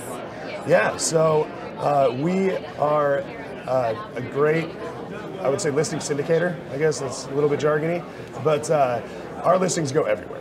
So the second that you're in our system, we will put the listing on every other portal out there, and 90% of homes are all found on the internet and then driven in. So our homes are marketed as well as any other home that you'd get with a top tier broker, and maybe a little bit more better because we have a lot of internal traffic of people who want to list their properties. So okay. Yeah. Oh, well, thank you for explaining that. So looking at I guess the future of brokerage, like obviously you see that this is where the future is, but where do you sort of see things going towards the end of this year? Do you think that there'll be more sort of businesses going down your track?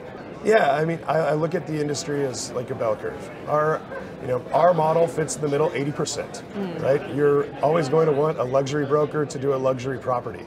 There's just a different experience with that, and it's relatively unique. But and then there's the low end or the bulk sale and things like that. That takes its own skill set. Ranches take their own skill set, right? But we're right in the middle, the everyday house, and I think that's how the industry is going to be maneuvered over the next year. Is people are going to be able to choose a different option and know that it exists. So in your business, I mean, tell us about the scale of your business and a little bit more about, I guess, how many team members you have and so forth. Yeah, so we don't go by agent count. You don't go by agent count? Yeah, it's irrelevant to us. Okay. All of our agents, most of our agents, I should say, are employees. So we go kind of by geography. We're in 19 states. 19 states? Yeah. And I mean, we sell a lot of houses. So how many houses did you sell last year? Around 2,000. Wow, so that's pretty impressive. And so what does the future look like? What does 2019 look like in terms of your future projections for selling houses? Well, we're performing to sell 10,000. Holy so there's a little bit of growth there. Yes. And I mean, we tend to go, where there's a need for it. Since we're digital and cloud-based, we don't necessarily need to plant a flag and get an office and then sell around it. Yeah. We can spin up the digital presence in any market as long as we see the leading indicators to do that. Yeah, okay. So this is what I find quite intriguing, because obviously like your model is quite different to typically what we see here in the States, but it's obviously working really well and you're looking for this growth. So when you're going to be moving so quickly into this kind of growth, like what do you anticipate? Like what sort of steps are you putting in place to make sure that you're able to keep up with this kind of volume? Right. Well, I mean, the software is scalable, right? So from a kind of a ones and zeros perspective, it's already built and we just have to run the playbook. Yeah. But from a kind of team perspective, it's getting the right people on the team and getting good people to execute. And that's really what you have to focus on in growth like that, is just getting the right team. So your background, tell us a little bit about that. Yeah, I started at JP Morgan, and during the crash I left to set up a fund to invest in residential real estate. So in doing that, it's when I realized the broker system was incredibly inefficient and I wasn't going to pay 6% to sell a bunch of houses I bought. So I developed the software at that point, and then found an agent who was a broker to facilitate it, and then just iterated from there. So it was basically through your own personal experience that this all came about. Yeah, exactly. Yeah, I had to solve the problem. Yeah. I love it. So it sounds like that's totally your personality. You're always about solving problems. Yes. Well, on that note, I wanted to strap on your seatbelts because I wanted to handle some, we'll shoot some rapid fire questions at you. Get ready. And we are at a tech conference, so they're going to be tech orientated. Okay. So tell me, what do you swipe up on? I don't know what that means. So when you're looking on Instagram stories or anything like that, is there gotcha. something that kind of catches your interest? Cabins. Cabins? I like cabins. In the woods? Yeah. Okay. They're beautiful pictures. Like if you, I know it's weird, but it's good. No, not at all. So is that your perfect holiday? Yes. Okay, very cool. Awesome. Structure or chaos? Chaos. Chaos, okay. Your favourite Instagram filter? I don't use Instagram. Oh my God, that is a moment. I know. What's your favourite time-wasting app? Chess. Chess? Yeah. Oh, I just learned how to play that recently, actually, on my honeymoons. It's a pretty cool game. It's always about being 3 steps ahead. Yeah. I kind of get it, understanding your background now. Tech gadget that totally rocked your world? The iPod. And what about one that promised to do so but didn't? Soda Stream. It's not tech. And I get the thing, like, this is literally a CO2 cartridge. Like, what's going on? I'll argue that one. What was the last thing you Googled? Weather in Chicago. I hear it's chilly. Okay. Your favourite emoji? The thumbs up. Thumbs up? Yeah. And what's your guilty follow? Bourbon. Yeah. I love it. Chris, thank you so much for joining us today. Look, thank you so much, and crossing over to our next segment.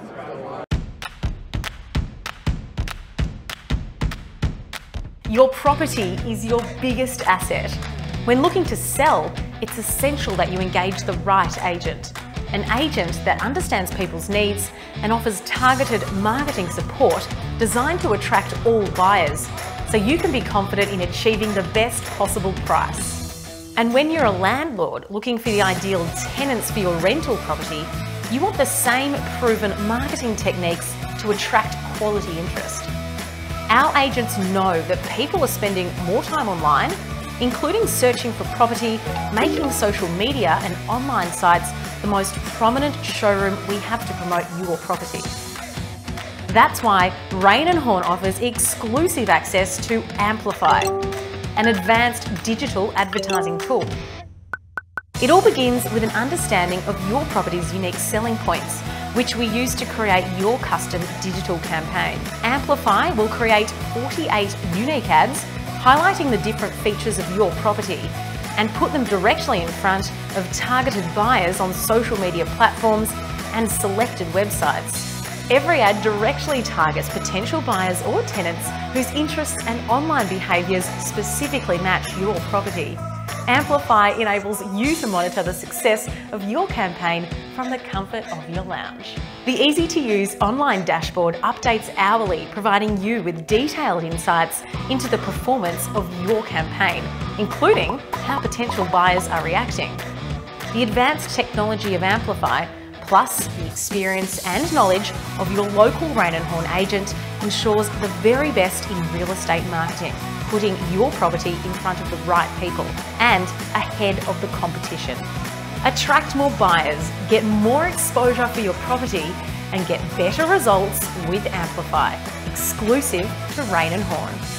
Contact your local agent today or visit rh.com.au.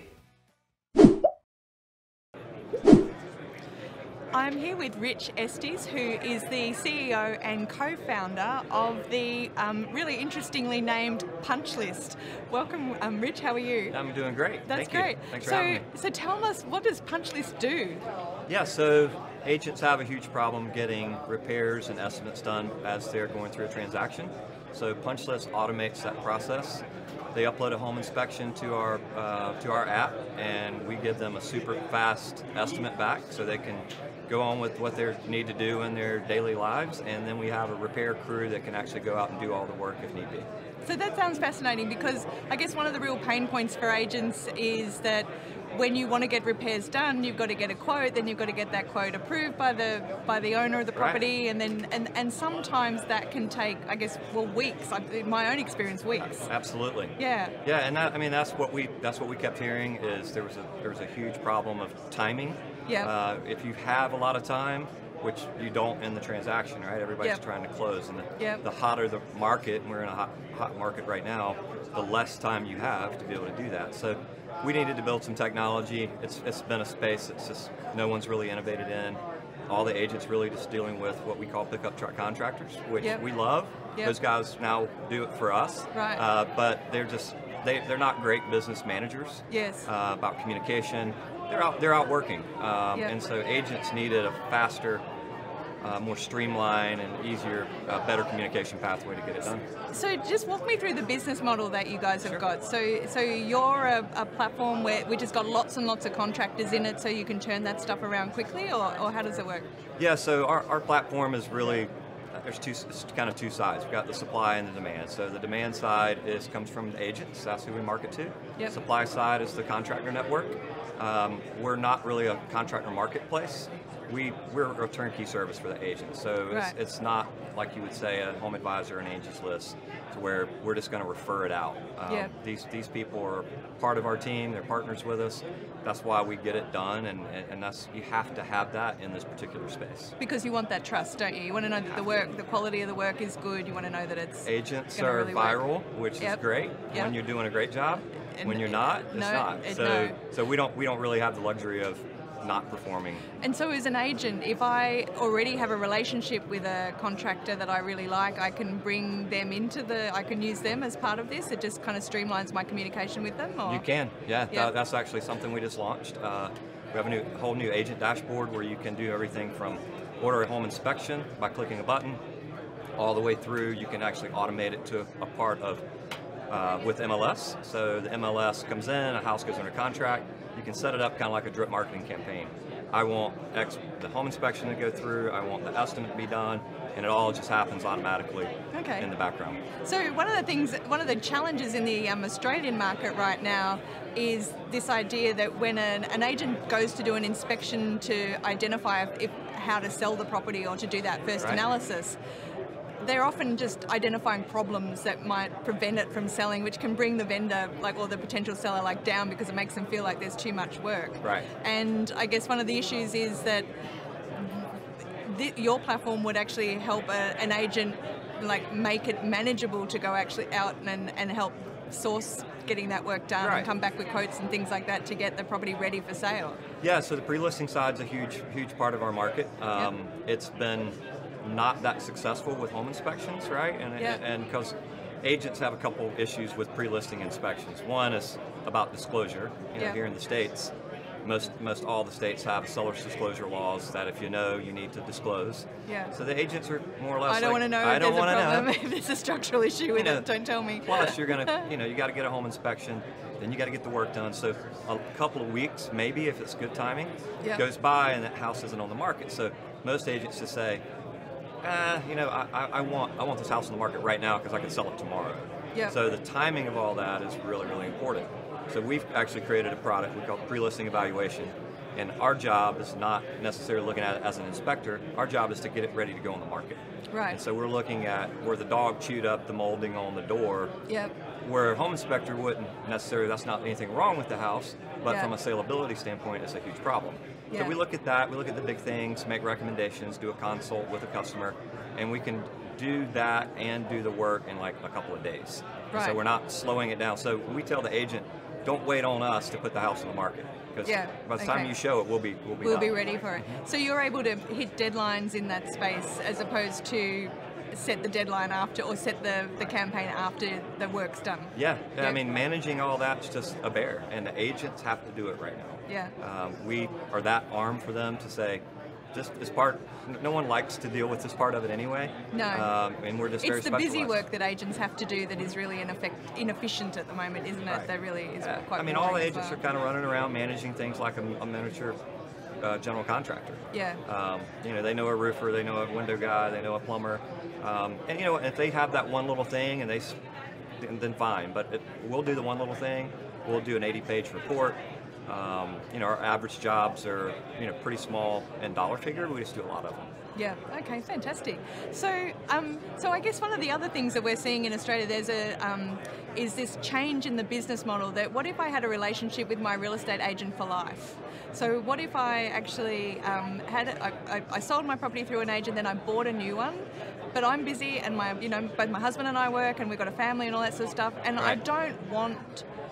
There's stuff that I'm going to want done across the life cycle of my property, but I don't want to organise all of that, and I don't want to do it, and I don't want to have like 17 missed calls from a contractor, or the 7 contractors that I'm going to have to coordinate to redo the bathroom or stuff like that. So there's a couple of real estate agents in Australia that are actually saying, well, we'll manage all of that for the life cycle of your property and just take a clip of it. So so your platform would actually be a viable nice option integration for integration like for someone like that, because they're having to either find integrations and find providers, or they've got to build it. Yep. And the building it doesn't sound like a great plan. No. That's, no. It's like stay focused at what you do good best. Wheels out there. Yeah, let's roll one out. Sell houses. But you're hitting on a huge pain point. I can't remember the stat, but it's a NAR stat, National Realtors. I think it's 89% of all home buyers and sellers would use their agent again, but only 40% do. Yeah. So, I mean, it's 10 years between the time you're buying and selling a home. You develop new relationships, and you give it to someone else. To someone else, and it's a pretty incredible stat, to be honest with you, and I think there's a ton that agents could do to do that better. Yeah, but if you have a relationship for the whole life, like if you're actually managing somebody's property for them, even though they own it and they live in it, but you've got a relationship around that, then when it comes to sell, there's just not going to be anyone else get into that equation, are they? You're going to go with them because you've been trusting them the whole time. I mean, we unfortunately can't. For us, we can't be exclusive with a realtor. Yeah. But we have some really key realtor partners. We do a lot of VIP stuff. And there's some talks about some things. There's a lot of new platforms, coming out in the States too. But no one's really hit it perfect yet. So it's a good opportunity. And so are agents able to clip the ticket? So like add a charge on for managing that service or stuff like that through your platform, or would they do that elsewhere? They could. Yes, they could. We haven't taken that step yet to go to kind of that affiliate model with realtors. But if they wanted to, they definitely could. What we see more is in the luxury markets that we're in, which is probably where you're going to see this happen to begin with. Yeah. It's just kind of a built-in thing. They're going to get paid 3% of some $1 million house 5 years from now, maybe. So over the lifetime of that 5 years, if they spend $1,000 or something to do it, to get to 30,000. Yeah. That's just a long-term lead fee. Good investment, right? So I've seen that more, but I think some of the more dynamic digital brokerages could start to plug and play and do some things like that and charge for it. Yeah. So how long have you been around for? Since 2017, I think you were telling me before. Yep. Yes. So been around since 2017. I've been in construction my whole life. So I was a builder, developer. So I've been in around real estate pretty much my whole life. So this was an obvious problem I saw that when I had time and energy to go tackle it. Yeah, fantastic. All right, look, thank you so much for your time, Rich. It's been really great to talk to you. Thank you so much. I appreciate it. Thank you. Thanks so much. Don't go away. There's lots more coming.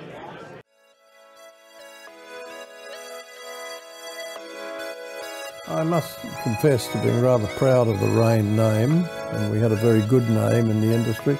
I'm just very lucky that I inherited, if you like, something which I adored doing. I adored the product, whether it was on the management side or the sales side, but particularly the sales side. And of course in later years, we got into franchising. That really interested me.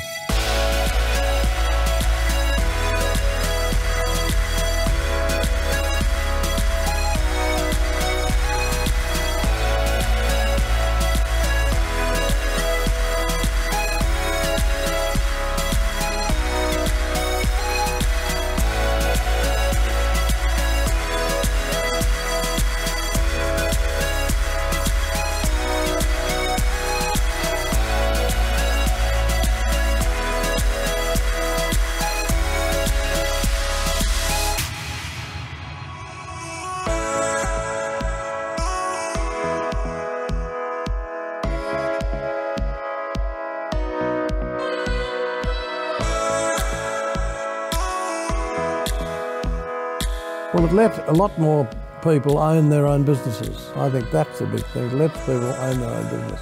And it's good or bad or indifferent depending on those chiefs.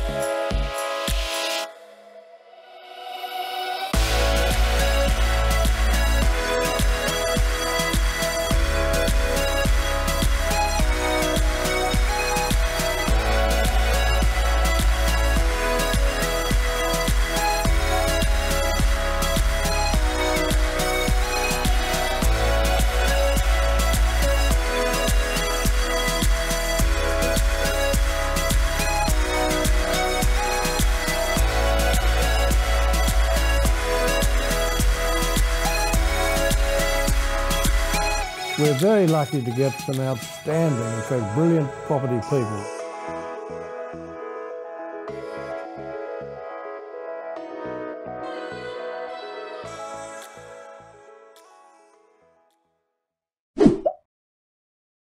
Welcome back. Downsizing. It's a pretty hot topic. It feels like we're getting older and healthier in some ways at the moment.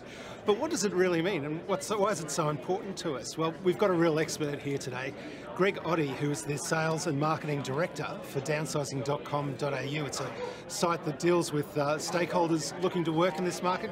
Greg, thanks for joining us. Thank you for having me, Kieran. As I was saying, downsizing quite a hot topic at the moment, but surely it just means retirement. Is that the case? Well, not necessarily. I mean, if my room that I stayed in the last couple of nights is anything to go by, it's really quite a small room, so there's probably a lot of scope for it. But what we're finding is that the baby boomer demographic is really driving the market, and the kind of property they're after isn't necessarily a retirement village, so it's changing the scope of what they're looking for. Yeah, right. So does that change the way that we're building and constructing properties for that market now? Are they needing something a bit more out of it? Yeah, definitely. I mean, someone who's looking to downsize, usually a retiree, there's a few things that they want to do, and one of those things isn't move again. So there's a bit of a trend in Australia towards in-home care as well. So the thought is, we get a property now that we like, it's got to be luxury, it's got to have great appliances, good qualities, things like wider doors, lower power points in case one of the partners ends up in a wheelchair. And what the thinking is, we'll move there and we'll stay in this location, and then we'll bring in in-home care if we get to a point where we can no longer look after ourselves. Yeah, right. So that's really changing the whole landscape. What sort of age group? He's mentioned baby boomers, but I'm not a baby boomer, and I'm probably reaching at some point where I qualify for pensioners insurance.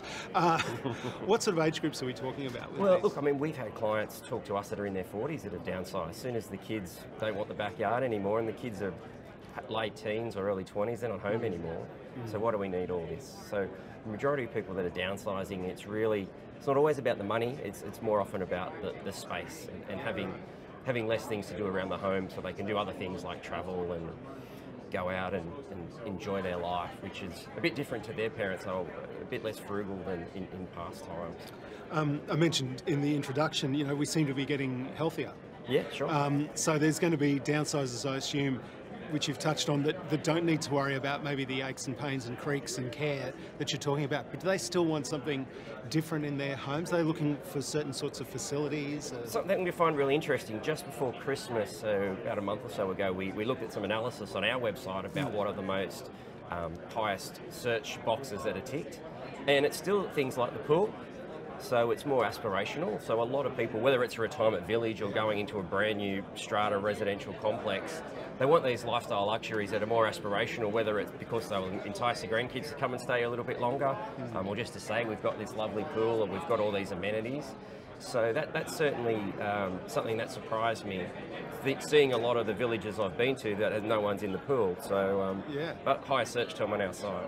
I imagine too, given that the cohort is such a large movement, a wave of people coming through, it's a fairly lucrative market. It's the sort of market brokers are going to want to get involved in. What are some of the things the brokers need to do to deal best with buyers, sellers and renters in the downsizing market? Look, probably some numbers around that first. There's 8.8 million elderly classified in Australia, and 5.5 million of those are baby boomers. And the baby boomers that are looking to transact in this market the wave hasn't even started yet. So, and the trends are the same in the US and the UK, and we're looking at those markets as well. But from a real estate agent's point of view, what I'm finding, had a chat with a guy from Hurstville, an agent, just last week, and he goes, we didn't know you existed. I specialise in this. I mainly deal with retirees to sell their home, and then I help take them through to the transaction of whether it's retirement village or whatever their next purchase is, if it's a new apartment or whatever. And we're finding we've got clients around the country that are doing this. It might be an office that does it or just a salesperson. So one common thread from talking to these kinds of people is they're very passionate about the elderly people that they're working with. They really care about those people and not just the real estate side of the deal, and that sets them apart. Yeah. Sure, they want to make money and they want to get the deal right, but they know that if they do the right thing, these people will give them good referrals, and they'll know plenty of other people in the same space. So we're seeing the selling part and the buying part becoming a really integral part of the agency, that they want to take those vendors right through and help them purchase their next property. And that means they may have relationships with certain retirement villages or developers for the consumer to be able to make that decision once they've sold. But it's a big process for someone in that bracket. I mean, it's a physical, emotional, financial decision, more so than anyone else selling, because there's the pension to take into consideration, there's the new downsizing benefits that government's brought in, there's a variety of things. There's the family, the children that weigh into it quite heavily as well. So there's a lot for the real estate agent to have to deal with to get through that process, but very important. It sounds like you sort of have to be there for every link of that chain. Yeah, and be involved with a financial planner as well. Yeah. Control all that. Terrific.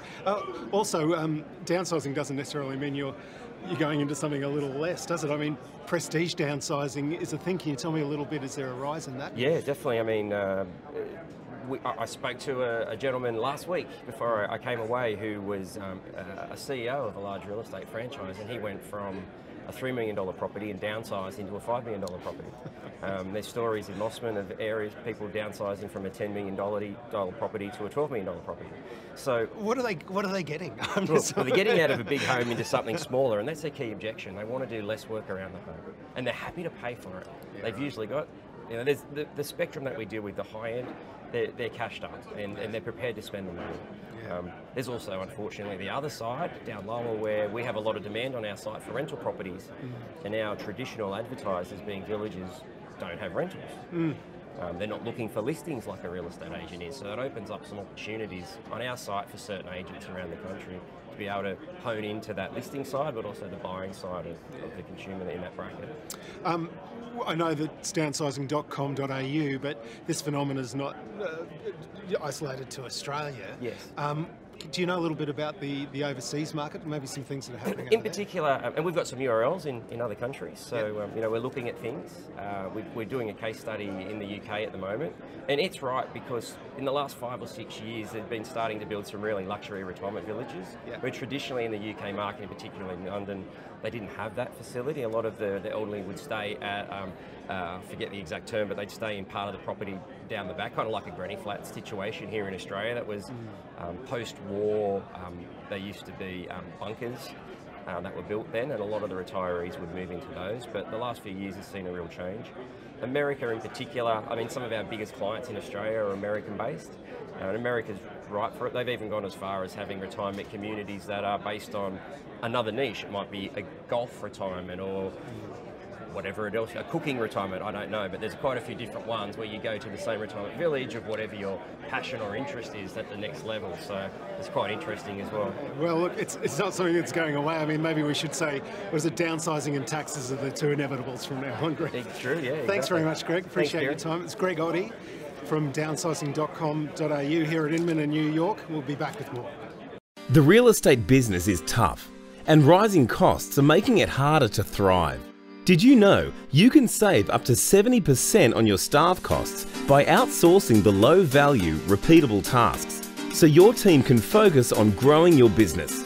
Beepo is an outsourcing provider focused on the real estate industry. With an English-speaking, tertiary qualified and fully trained team in the Philippines, Beepo will give your business the boost it needs to start growing and returning value to you. We can look after all of your low-value, repetitive administration work from our fully secure office. We provide comprehensive real estate-focused training and accreditation. The Beepo team is supervised by on-site management with finance industry standard security features. For more information, visit beepo.com.au.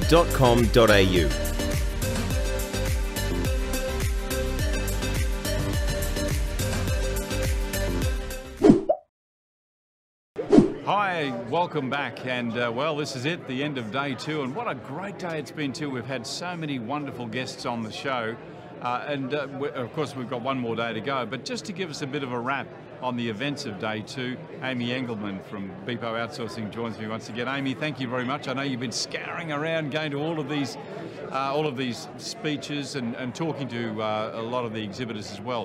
What are your takeaways from today? Yeah, thanks, Kevin. So, very busy day, lots going on. It's getting busier every day. It is incredible. You can probably hear from the background noise as well. Yeah.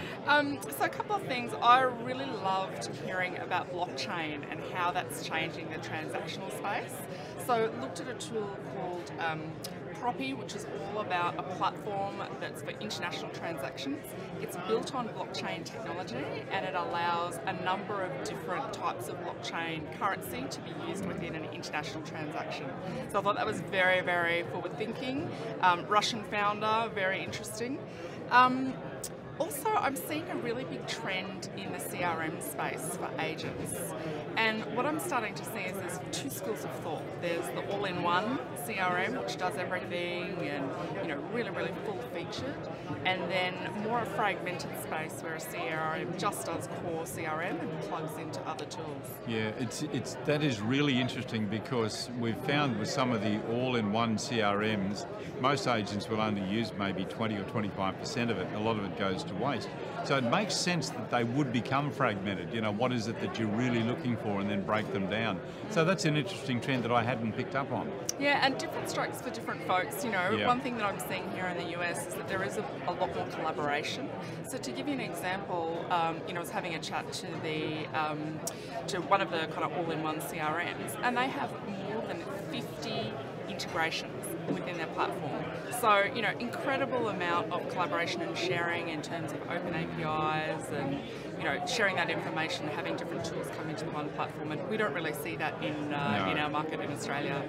That must be very good for you too with Beepo Outsourcing to see where all that's going. I mean, that's the backbone of your business really, isn't it? Is helping people understand how they can best work with some of these technologies. Yeah, that's absolutely right. And look, you know, people are always sitting on the end of a tool, no matter what tool that is.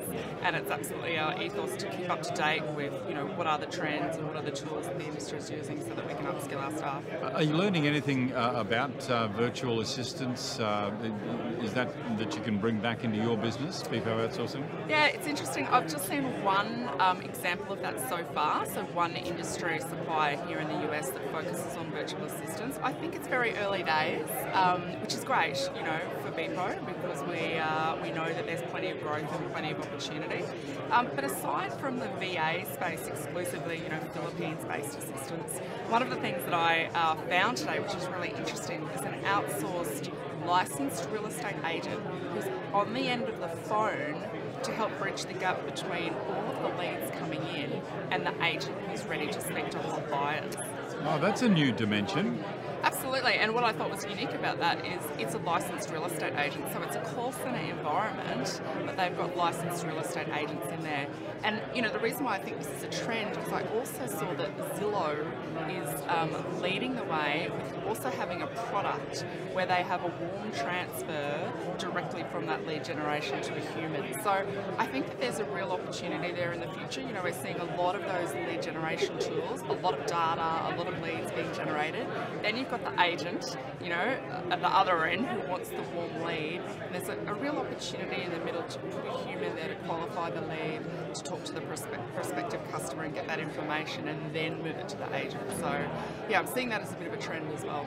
That's brilliant. That's wonderful. And so many things that we're learning from here that we can bring into the Beepo Outsourcing Success Show as well. So we'll be looking at talking to a few people and putting that content exclusively into that show as well. Yes. So Aimee, thank you very much for your wrap on today. My pleasure. Let's go to bed, get a good night's sleep after we have a couple of drinks at the cocktail party, of course, and then get nice and fresh for tomorrow, day 3. Look forward to it. Can't wait. Thanks, Kevin. Thanks, Aimee. And thank you for joining us. We'll be back again tomorrow with our third show. Not tomorrow, but we'll bring our third show to you. The end events of day 3 here at the Inman Connect conference in New York. We'll see you again real soon. Thanks for being with us.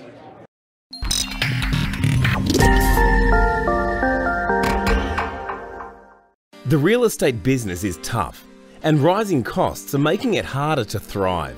Did you know you can save up to 70% on your staff costs by outsourcing the low-value, repeatable tasks, so your team can focus on growing your business? Beepo is an outsourcing provider focused on the real estate industry. With an English-speaking, tertiary qualified and fully trained team in the Philippines, Beepo will give your business the boost it needs to start growing and returning value to you. We can look after all of your low-value, repetitive administration work from our fully secure office. We provide comprehensive real estate-focused training and accreditation.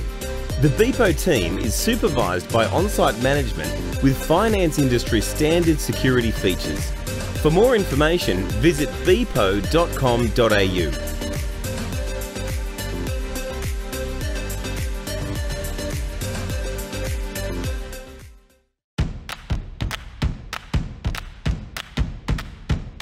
Your property is your biggest asset.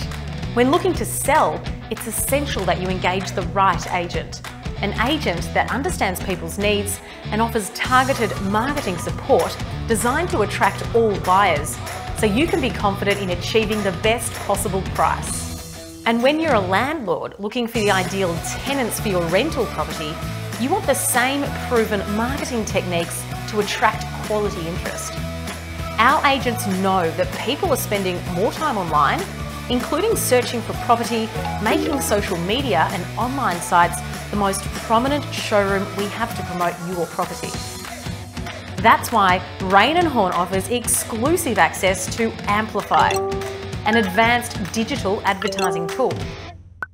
It all begins with an understanding of your property's unique selling points, which we use to create your custom digital campaign. Amplify will create 48 unique ads highlighting the different features of your property and put them directly in front of targeted buyers on social media platforms and selected websites.